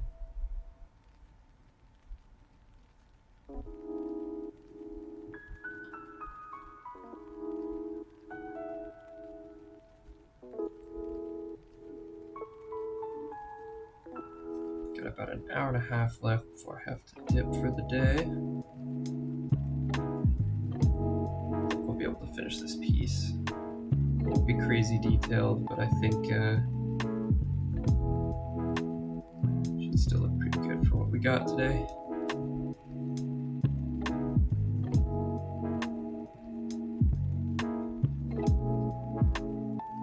It's crazy, like a couple of years ago, spending 4 hours on one drawing was like, oh man, that's, you know, that's a drawing right there. Now it's like, what am I even supposed to draw with only 4 hours?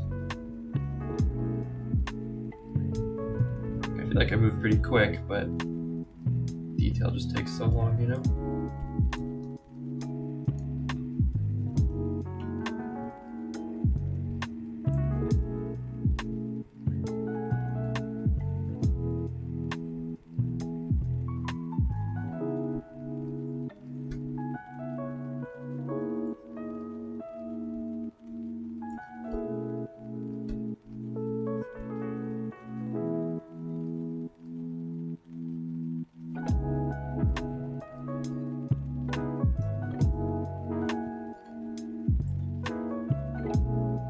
Even that intro piece that I drew at the start of the stream that I had up, where was it?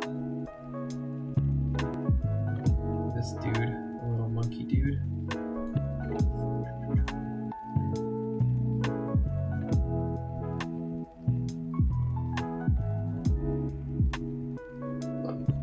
Get it all the way to the front. This probably took like 12 hours. Very worth it though. Really like how it came out.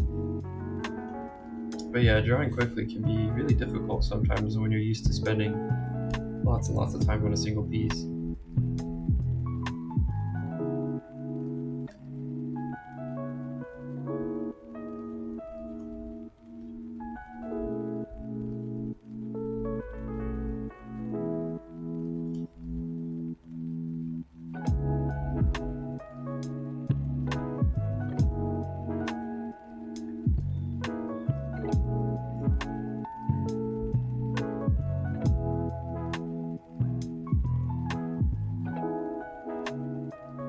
I don't know why, but I kind of want to put little heat sinks here.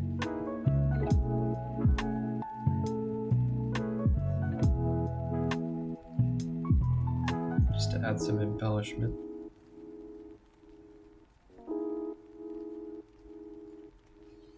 Cool.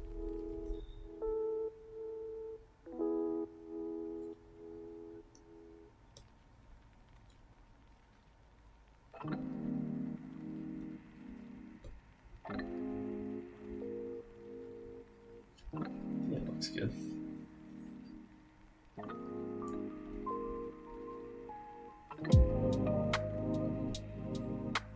Okay. Let's get out to the hand here.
weird way to hold a paintbrush, I'm realizing right now, but it's probably fine.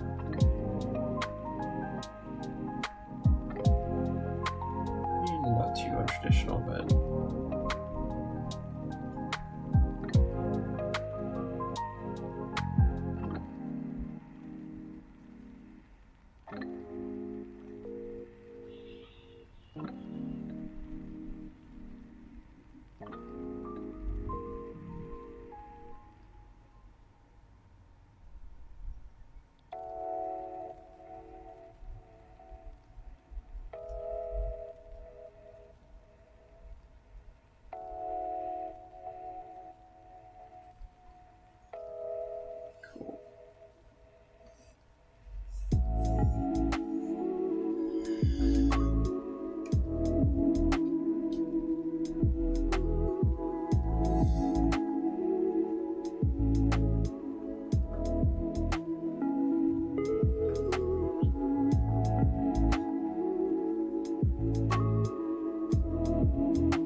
mystery tubing.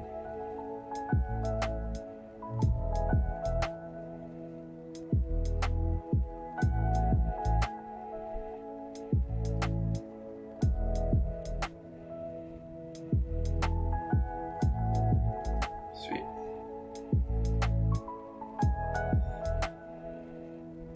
Okay.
Okay. Just get a hammer out, some of the rougher details, and then I'm going to switch back to the color layer in a bit here to switch some things up. What's up with the music?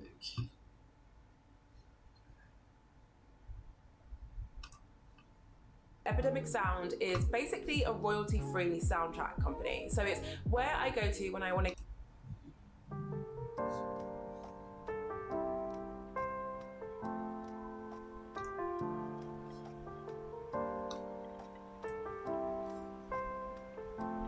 Okay, very cool.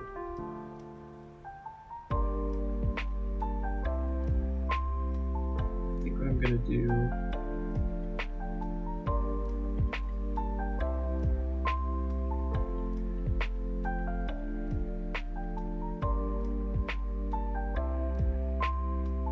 These arms, so I'm gonna have them kind of disappear into the background a bit, and I'll probably finish up this piece by going into the background and adding a little bit more detail and depth once we have our finished foreground part of the piece done. Be kind of like our last step here. Meantime, just soften this up a bit. Cool. Okay. There's a couple of there.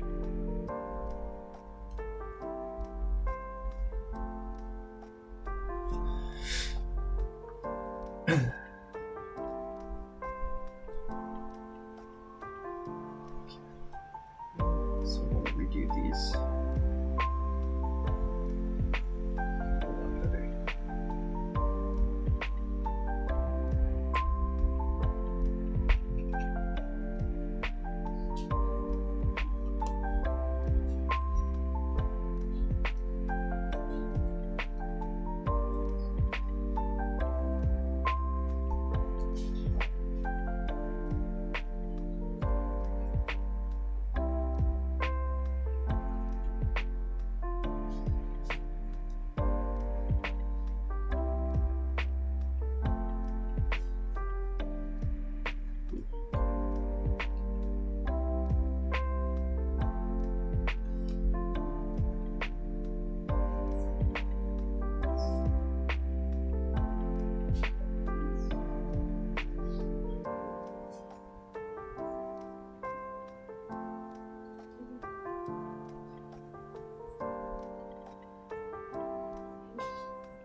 These are going to be kind of like on the bottom, so I'm going to give them a nice harsh shadow.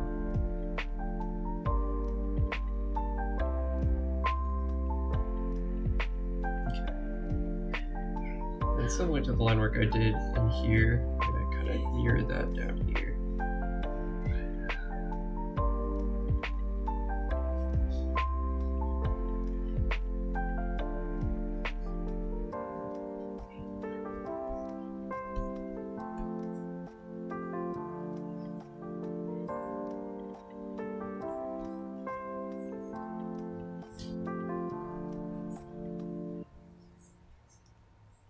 Sweet.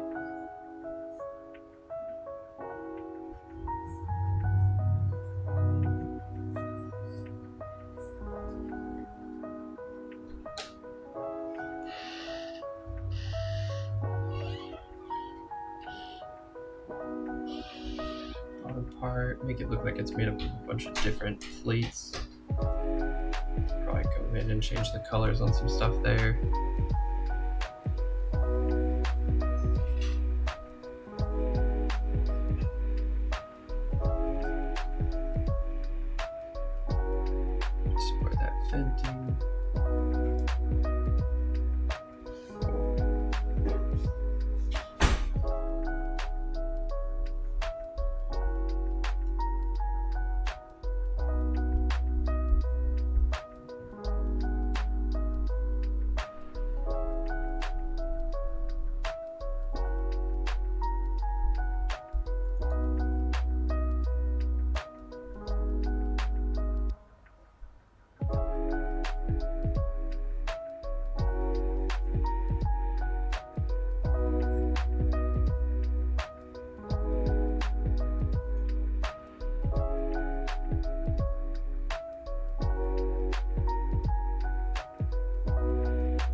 gonna speed through some of this final pipework stuff.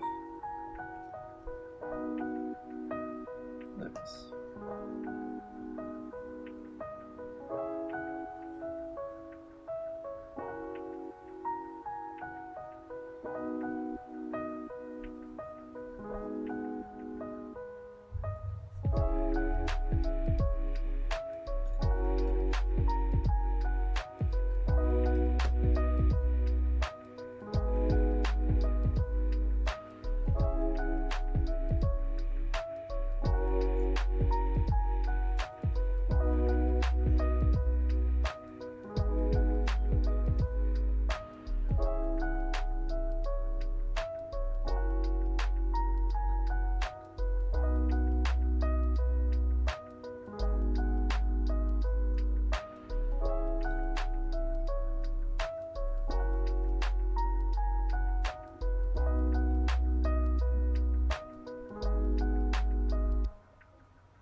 Okay.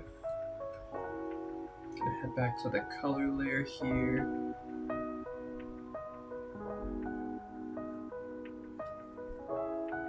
And we're gonna add a little more definition.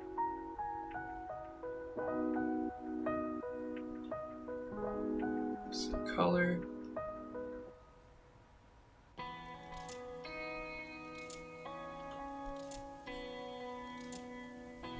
Cool. Just want to make sure I've got all the line work I care to get done right now done.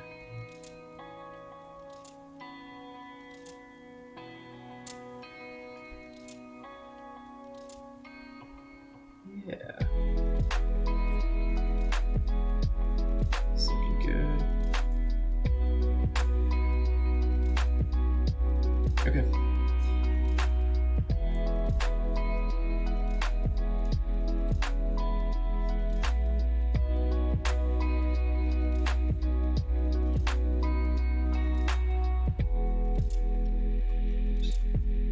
Add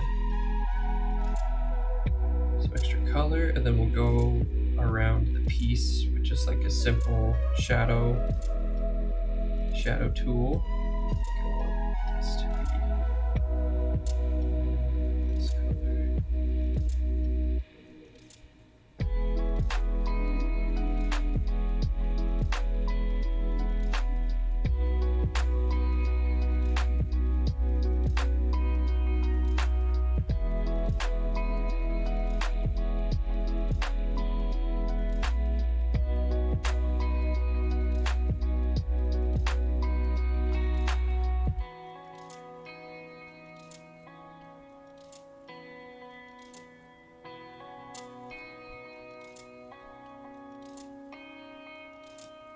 Okay.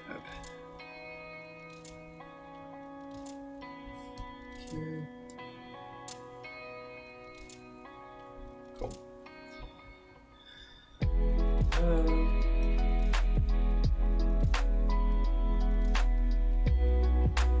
yeah, as I've added more pieces, I'm just gonna go around some different colors. Kind of break it up a little bit.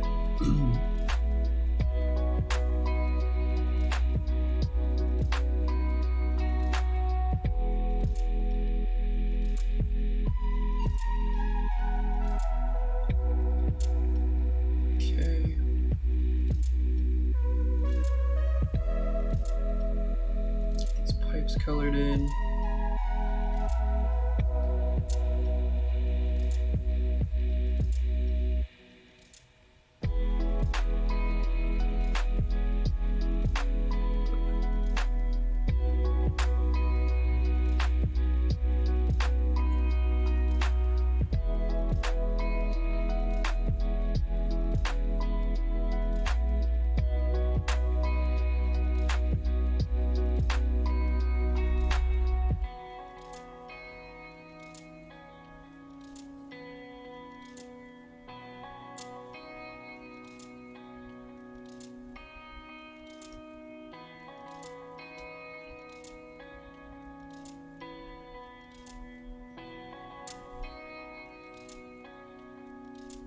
all the pipes are gonna end. That sort of dark blue color. And it'll look a lot less jarring when we go back to the original color layer and add that super dark value. Now we're chilling.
I'm gonna take back that last line. To cross a little bit. I want this one to be skinny. Yeah.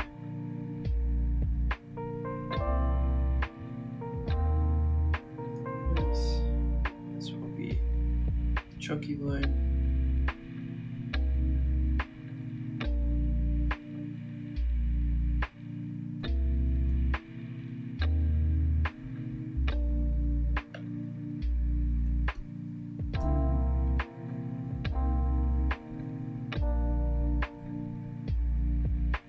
That looks better.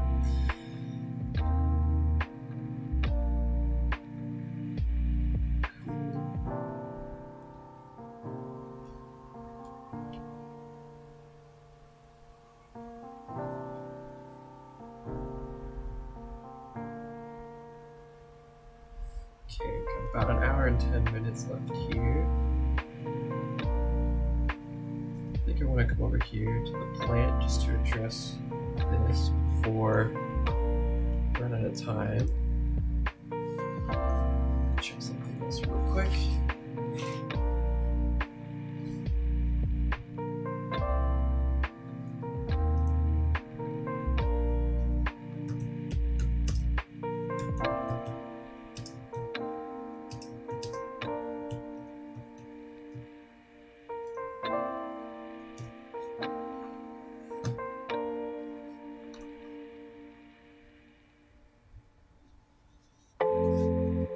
What just happened?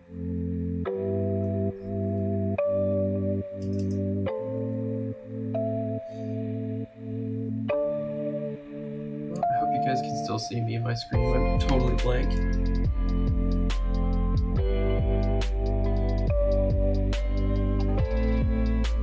What? Oh, there we go. Jeez, that was scary.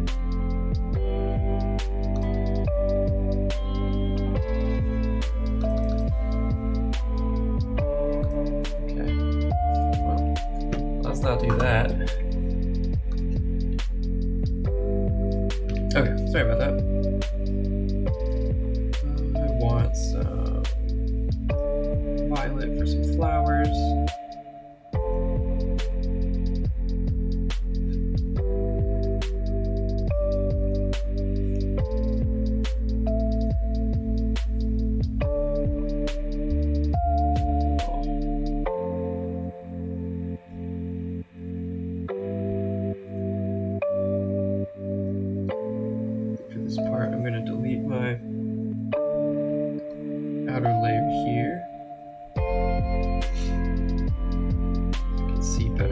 doing.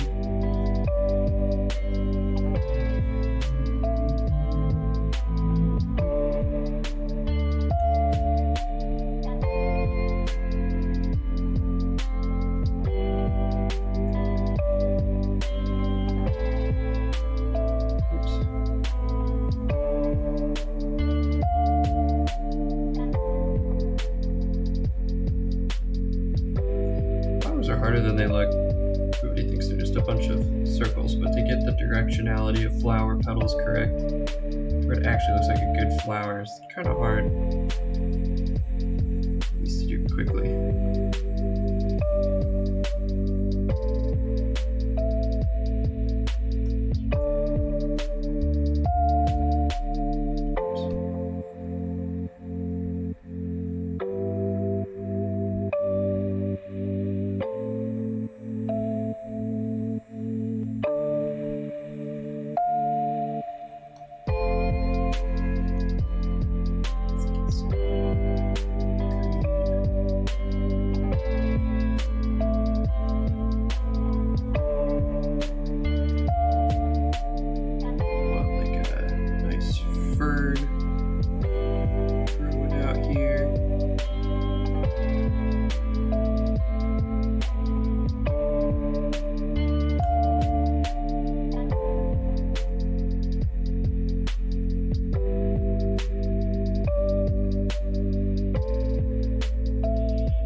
Brush tool.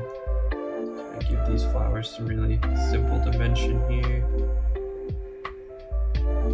Give kind of like a radiant glow to all the plants.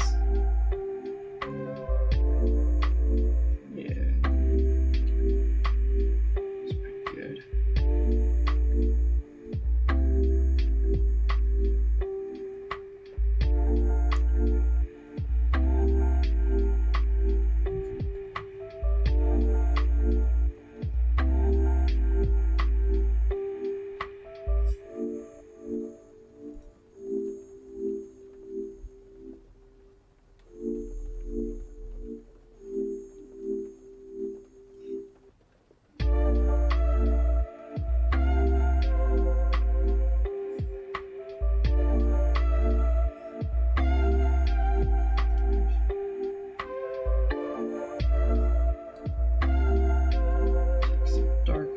Red-brown. Do the same thing with the wood stain here. Just kind of give it some rough texture.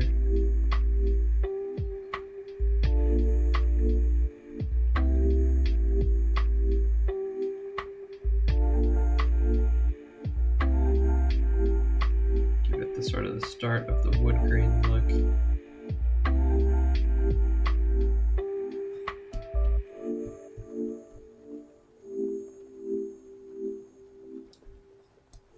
Take a darker brown.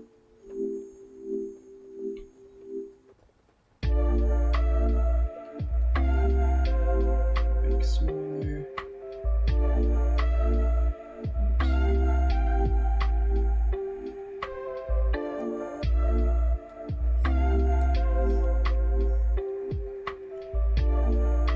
on the inside here. Give it some nice depth.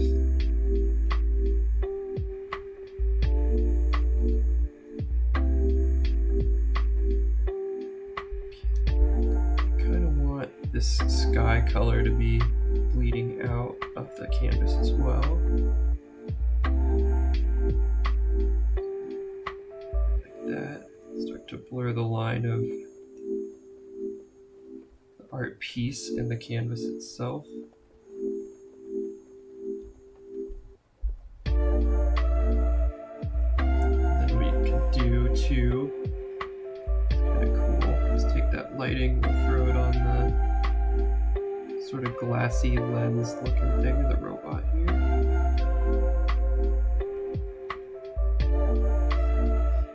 And some white as well.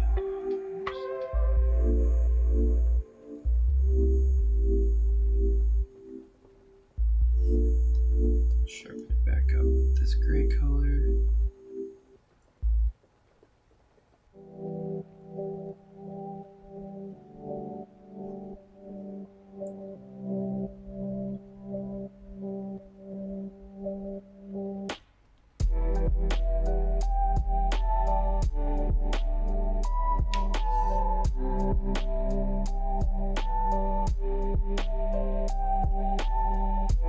Cool.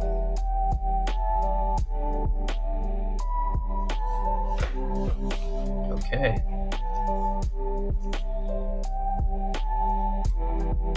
It's gonna do a little more work. Some of the details of the plant spilling out here.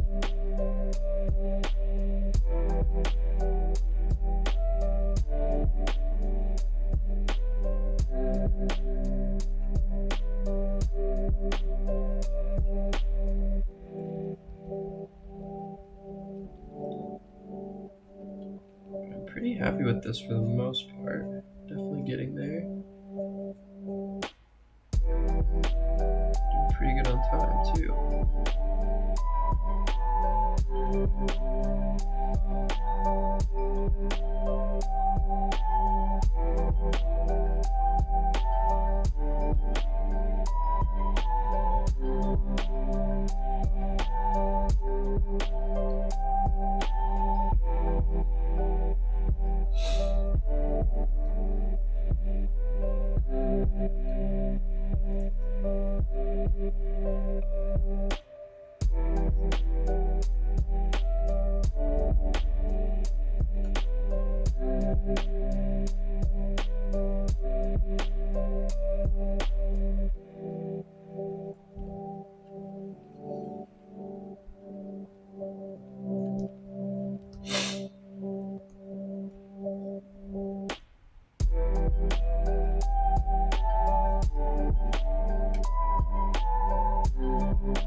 Just gonna kind of add a little more glow around these plants.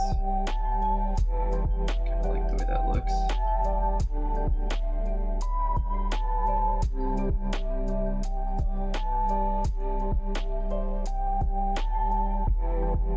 Nice radiant glow. Making everything pop really well against that background. Still looking very like natural and earthy. I'm gonna take this bluish green and just gonna take that in here.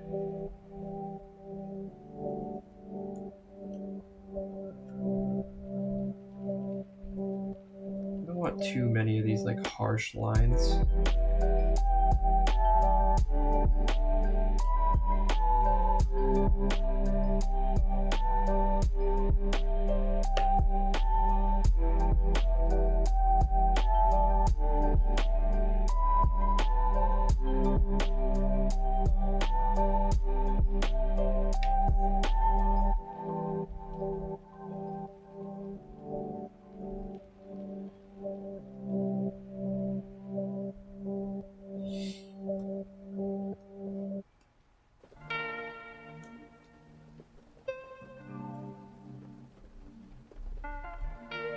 I am, however, gonna use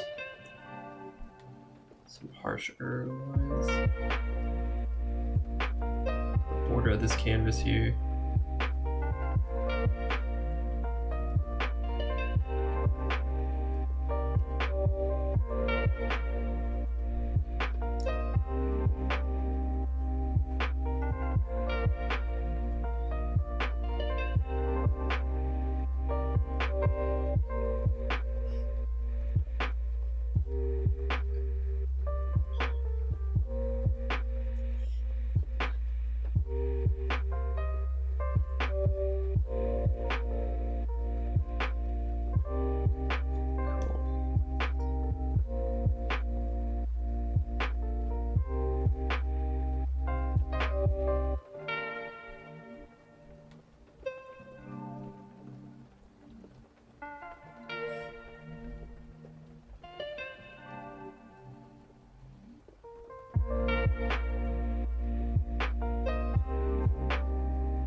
getting there, we're getting there.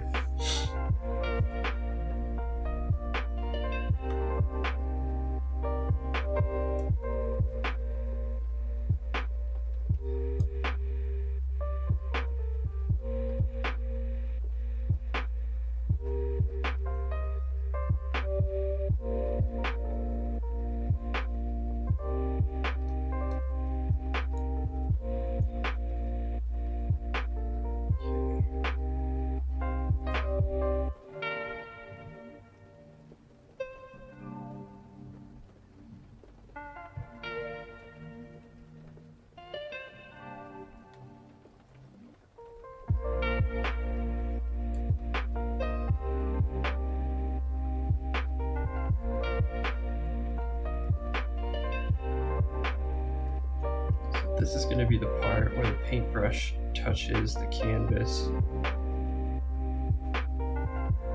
I kind of want it to look like a painting that slowly grows more texture and sort of realistic lifelike stuff.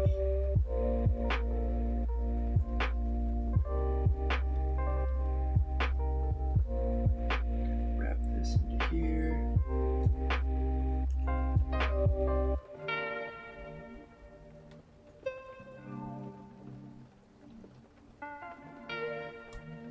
Draw some leaves.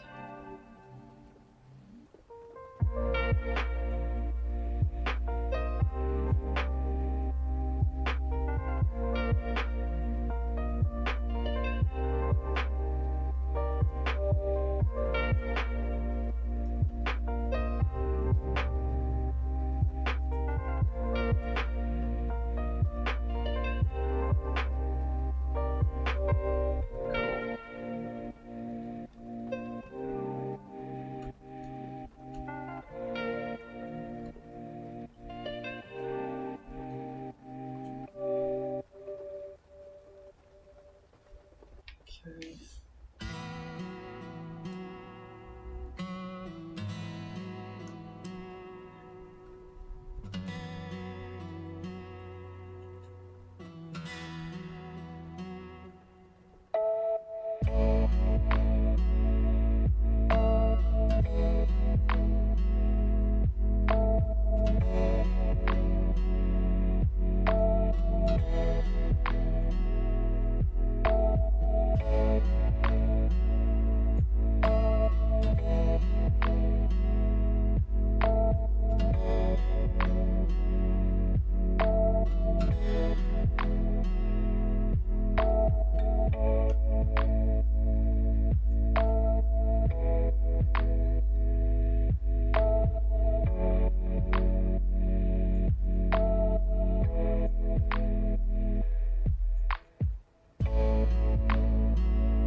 Add some more of these flower petals. I really like the way these look. They kind of float in the air as well.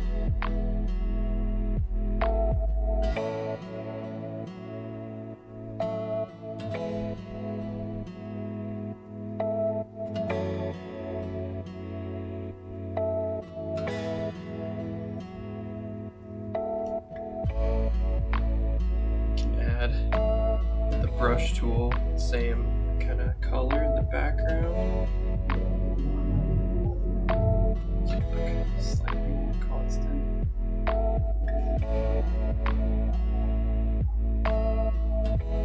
There we go. Yeah, that's pretty good. What about also some orange?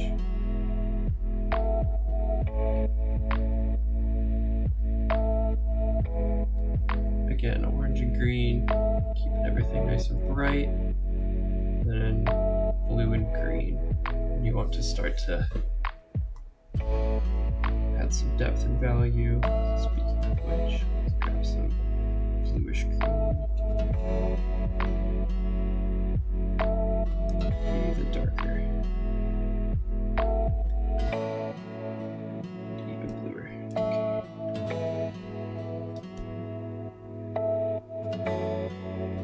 That's a little too much.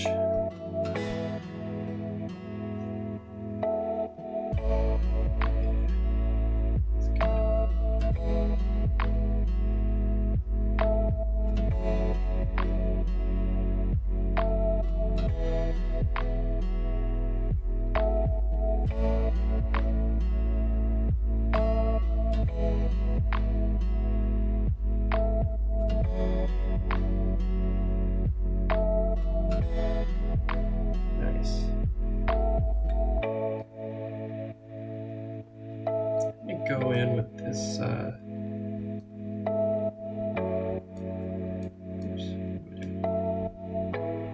make this kind of like our highlight color.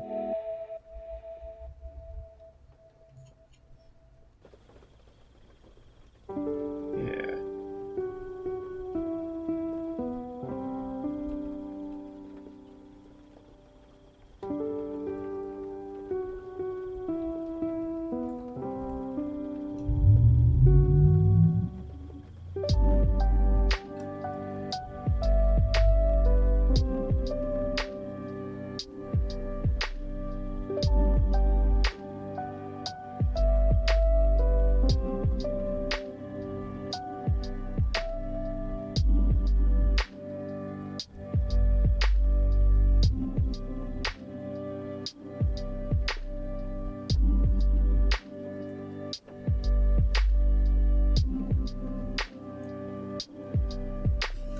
Cool, we got lots of good directionality going on.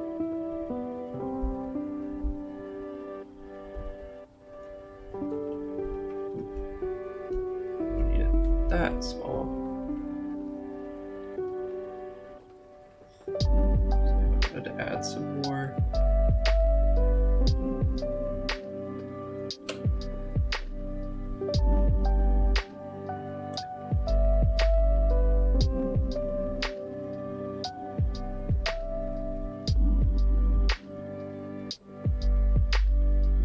Two-tone look.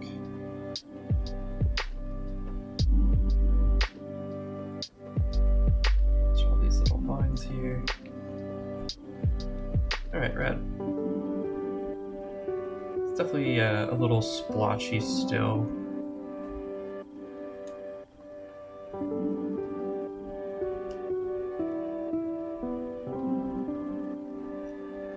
Don't really want to mess with it too much more. I kind of like that it looks more abstract.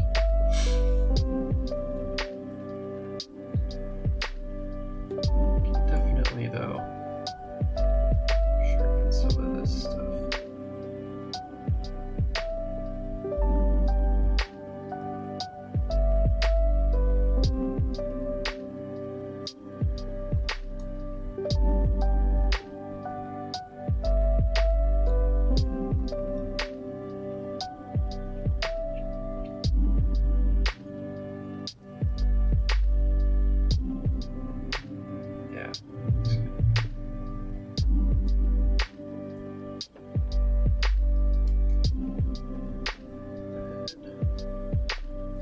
Sink these down. Oops.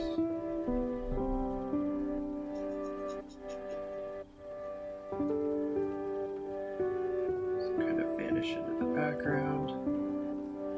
Cool.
Alright, I'm gonna go back to the robot for a little bit, and if I touch that up one more time later, now what I want to do is add some highlights and some lowlights to the robot. So pretty easy to do. Highlights, I'm going to take like a nice light blue color, lots of white in it. Take my brush and set the opacity to probably about 35%. Yeah. So that way when I come in here, it shows up a little bit brighter, maybe a little bit higher. Let's try 50. Yeah. Let's go greenish white.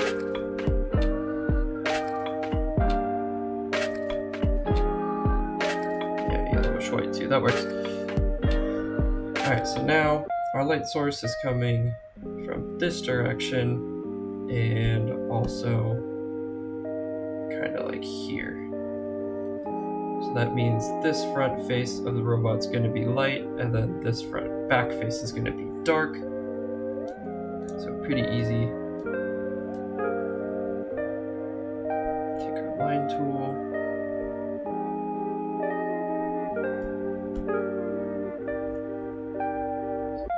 Here.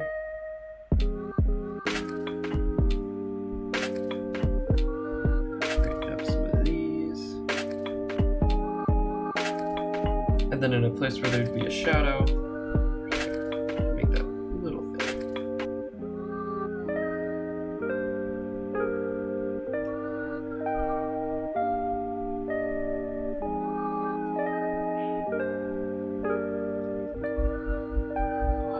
Dark blue color, and it'll be the same thing.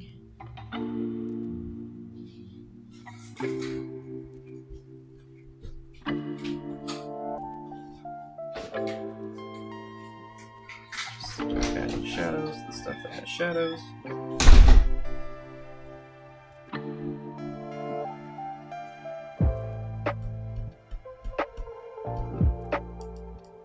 gonna decrease the opacity a little bit.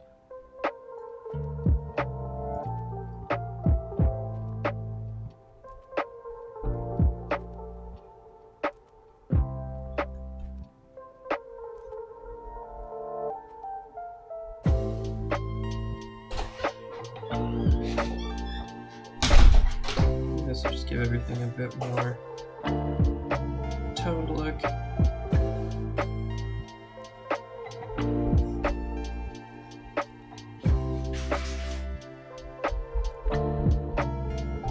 Pretty easy.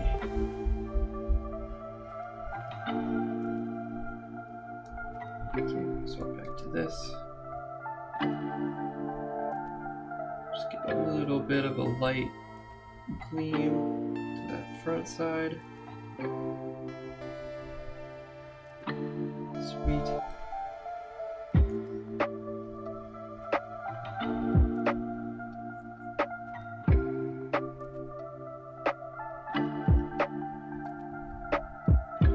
And then for stuff that's on like the back part, just go over it a few times until that color darkens even more. And then boom. Stuff like here too, I hit this twice, get it nice and dark.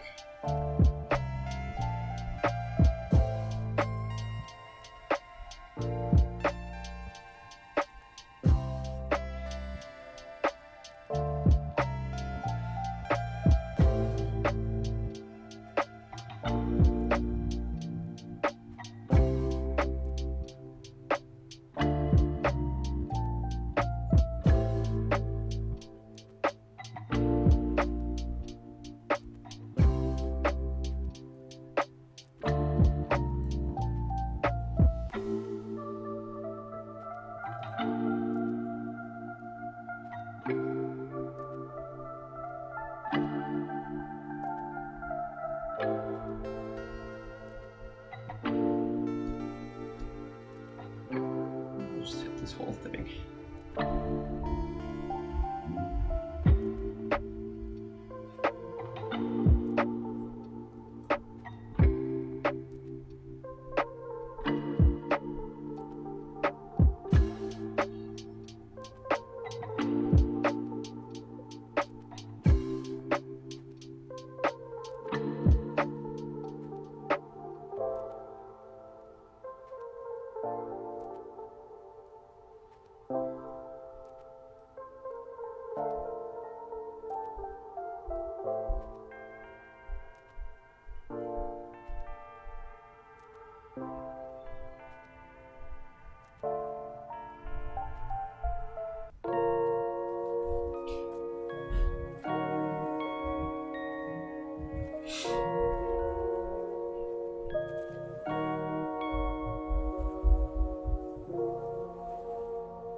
the farther we get away from our initial light source, the more we're gonna sort of let these shadows encroach.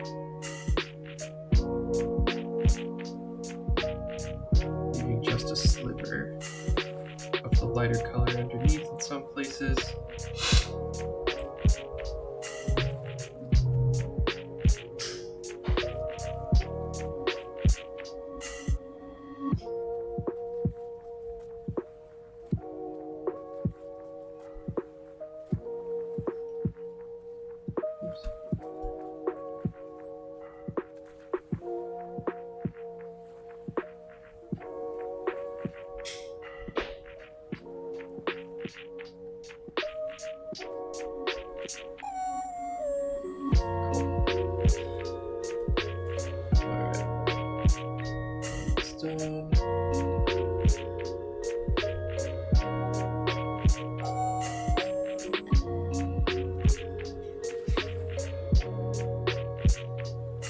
These in here are pretty tough.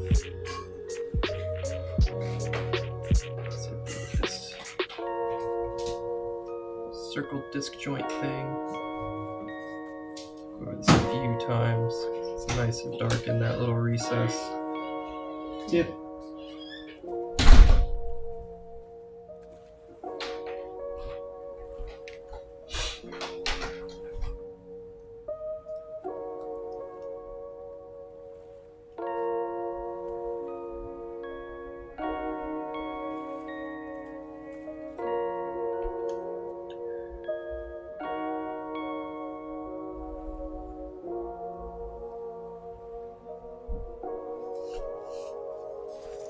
Okay.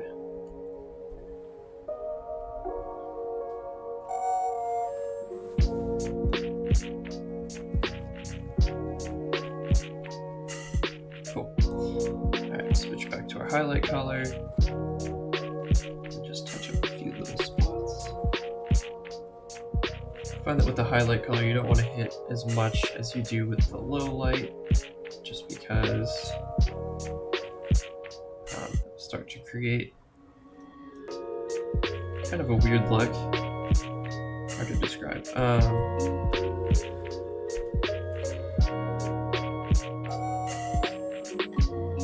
The shinier pieces of an art piece that are getting hit with the brighter light are going to be just like less total surface area than the shadowy pieces, if that makes sense.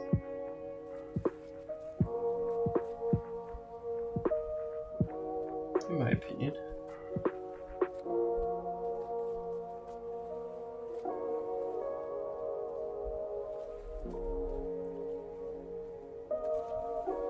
I want it to be just a nice little accent, not necessarily as defining as the shadows are.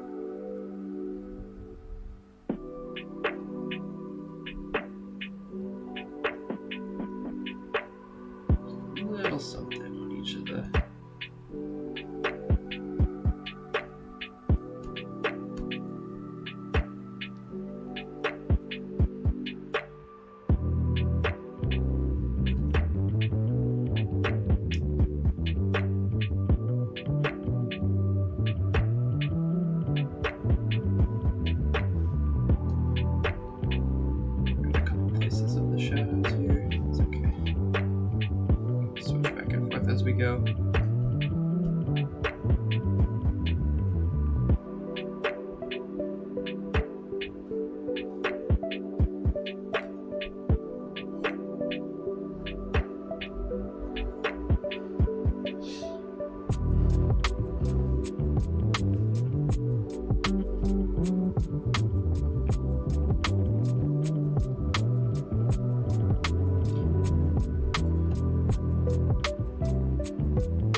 It's looking pretty good. Keep going with some of the shadow work here.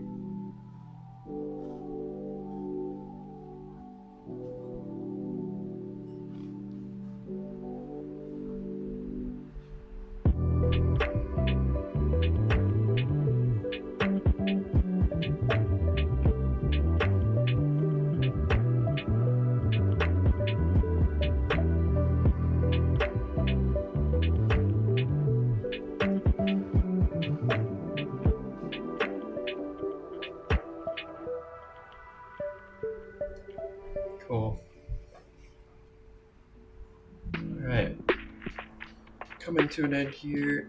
I think in the last half hour, I'm just gonna work on the background a little bit, sort of pull it into the foreground. Some pretty easy tricks to do that. Which mostly just involve this same process we did with our background last time. It's gonna be just pulling in that background color. Get louder.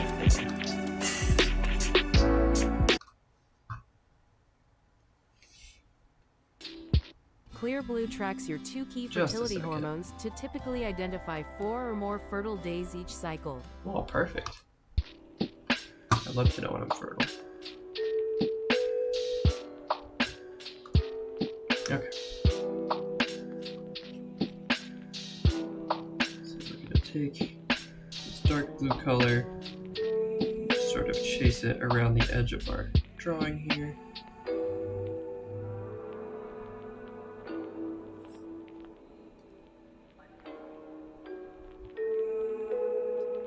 Giving a nice framing to our piece. Very cool.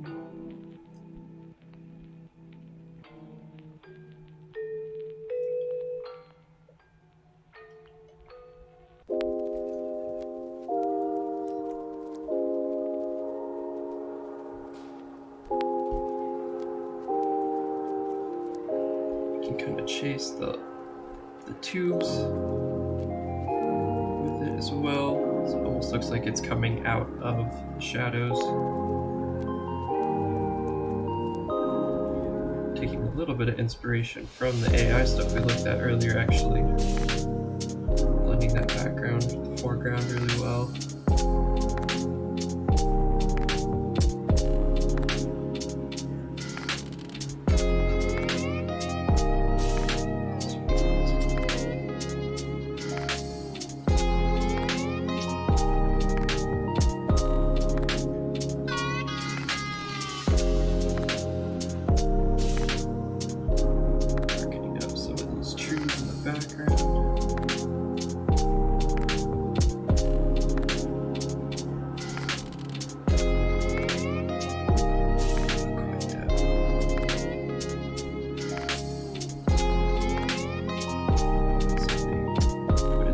Branches on some of these trees in the back.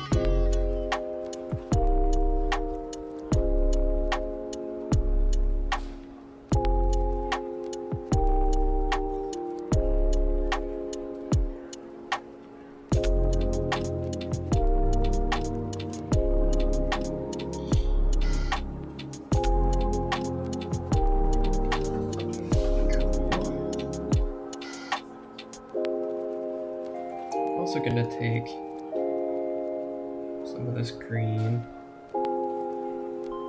kind of push back on some of this.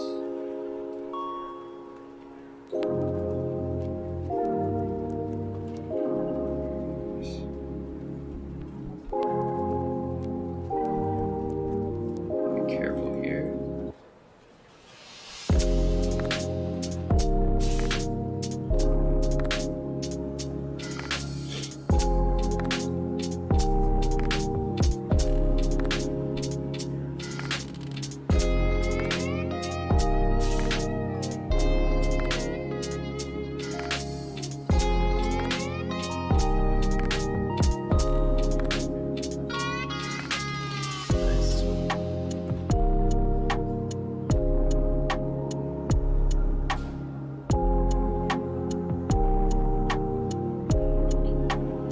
on the plant layer too.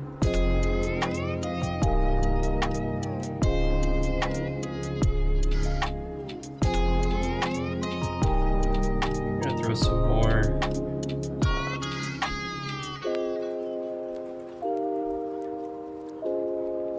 big plants in here just to kind of shape the direction everything is going in.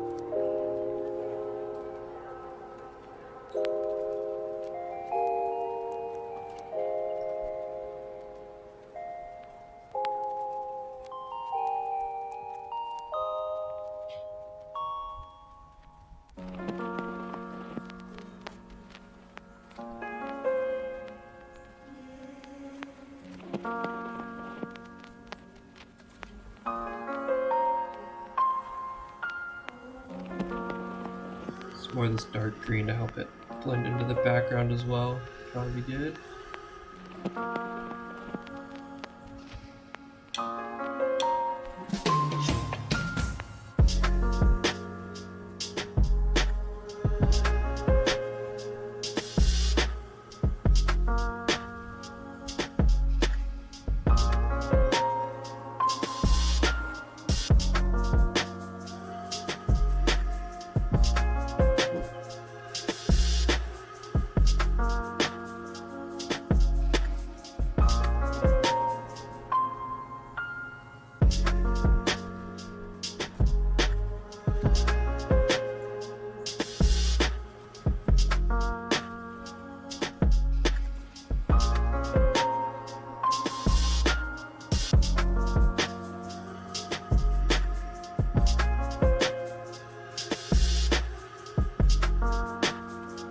Add some glowing dots to kind of give it the illusion of light poking through the trees here. I feel like it would look good as well. Just lighten up some of that treetop canopy part. This is where it's real dark up here.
I want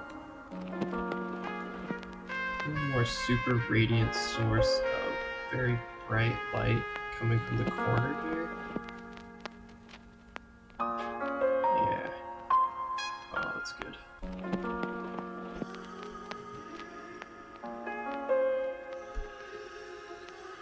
You can kind of have it starting to light up our robot a bit.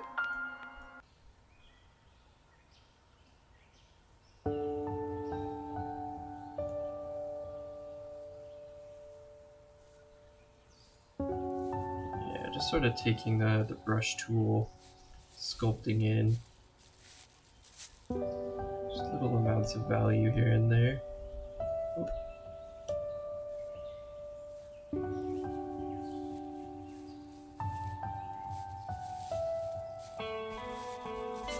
Giving that very lively glow just to the outside of everything.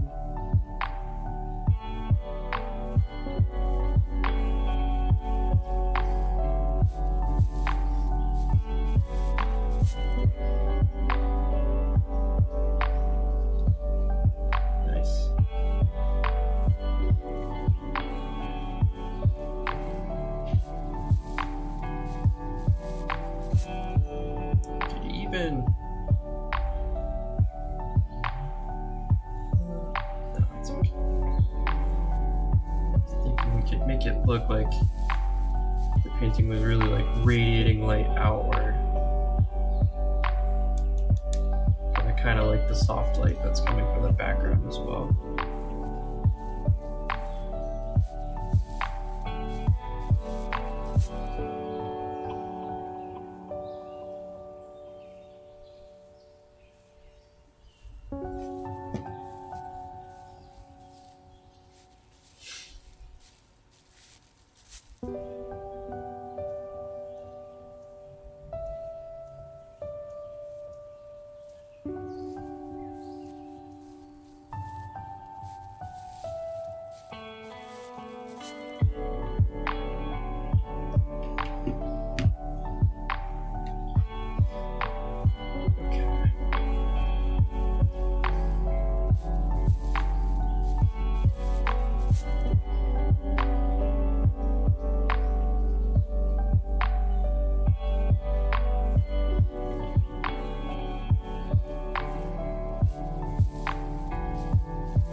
Sharpen this up here.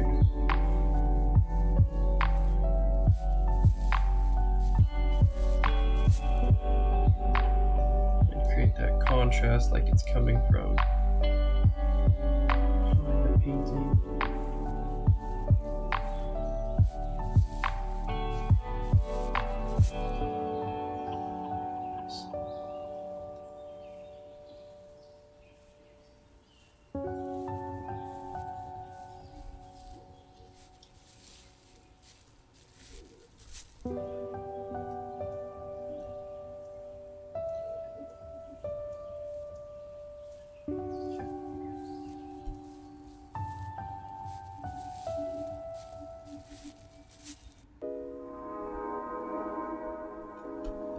A little darker, but also green. There you go.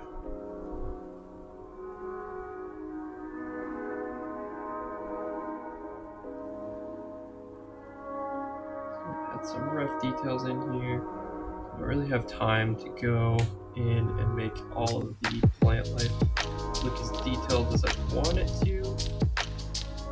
So I'm just gonna kind of do some low resolution detail here, just to help it pop.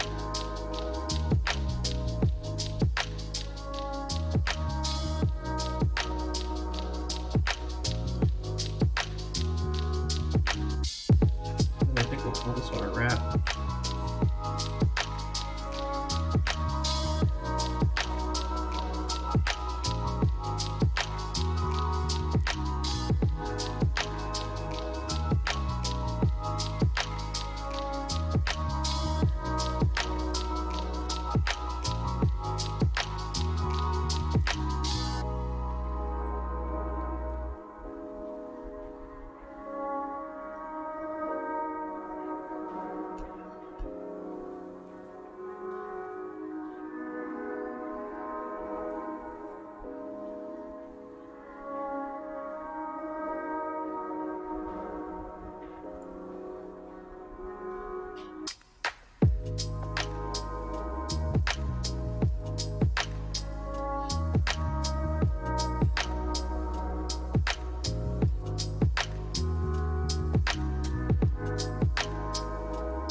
Pretty happy with the turnout of this one.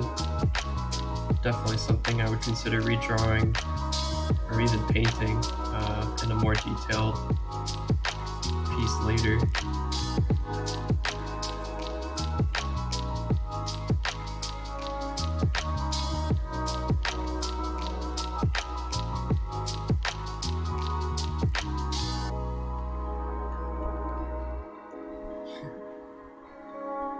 So ready to have to like sweat super hard to make something better, or try to at least, than the whatever I was going to get an AI to make for me, but couldn't do it, and that's okay. I'm sure it will be able to eventually, but now, we're killing it.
Alright, cool.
Alright.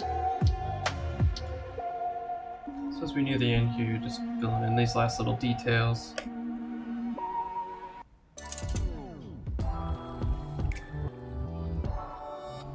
Killing some time.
Hit any last little details I might have missed.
Man, these concentric lines, always so hard. Or parallel lines, I guess, yeah. Just make it bigger.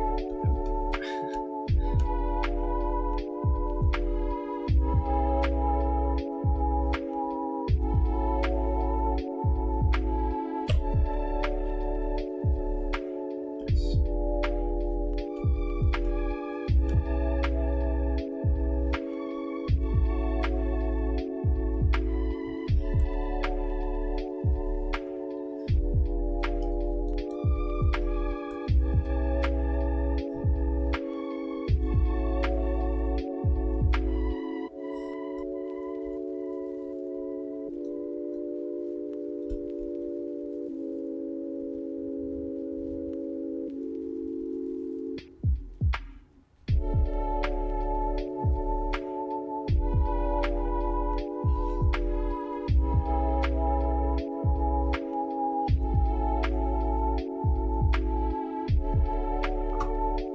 Okay, cool. I think we're gonna sign it and call it good.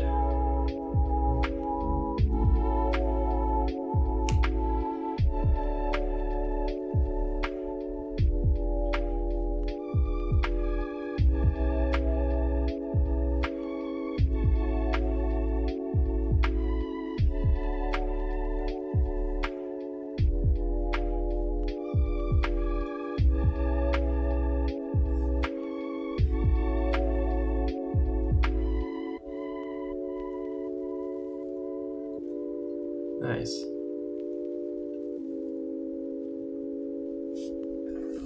Awesome. Pretty happy with that. I think in the future, I'll try to spend a little bit more time on the plants and on the sort of the general effect of a portal or something coming out of a different space interacting with the piece. It's definitely the lowest resolution part of the whole piece is the plant section, but I just don't have time today to really get in there and draw a bunch of individual ferns and stuff. It does take forever.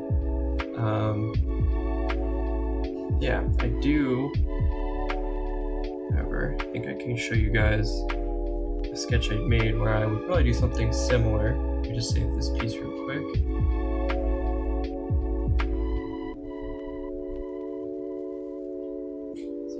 Saving.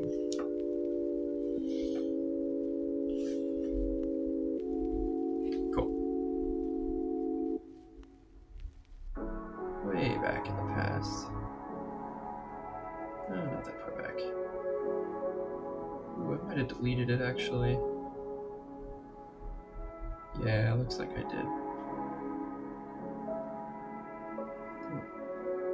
That's okay.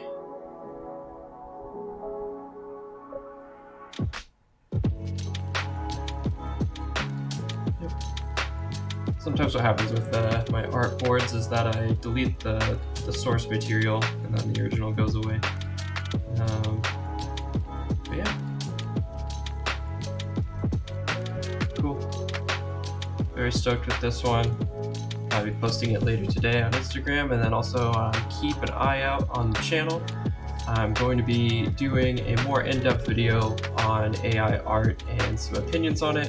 Might try to pull some other artists in to chat about it, and you can have like a little formal debate or chat. Just depends on who I can get for that. But yeah, thanks everyone for watching. I hope you enjoyed. Leave a comment, like, subscribe, all that good stuff, and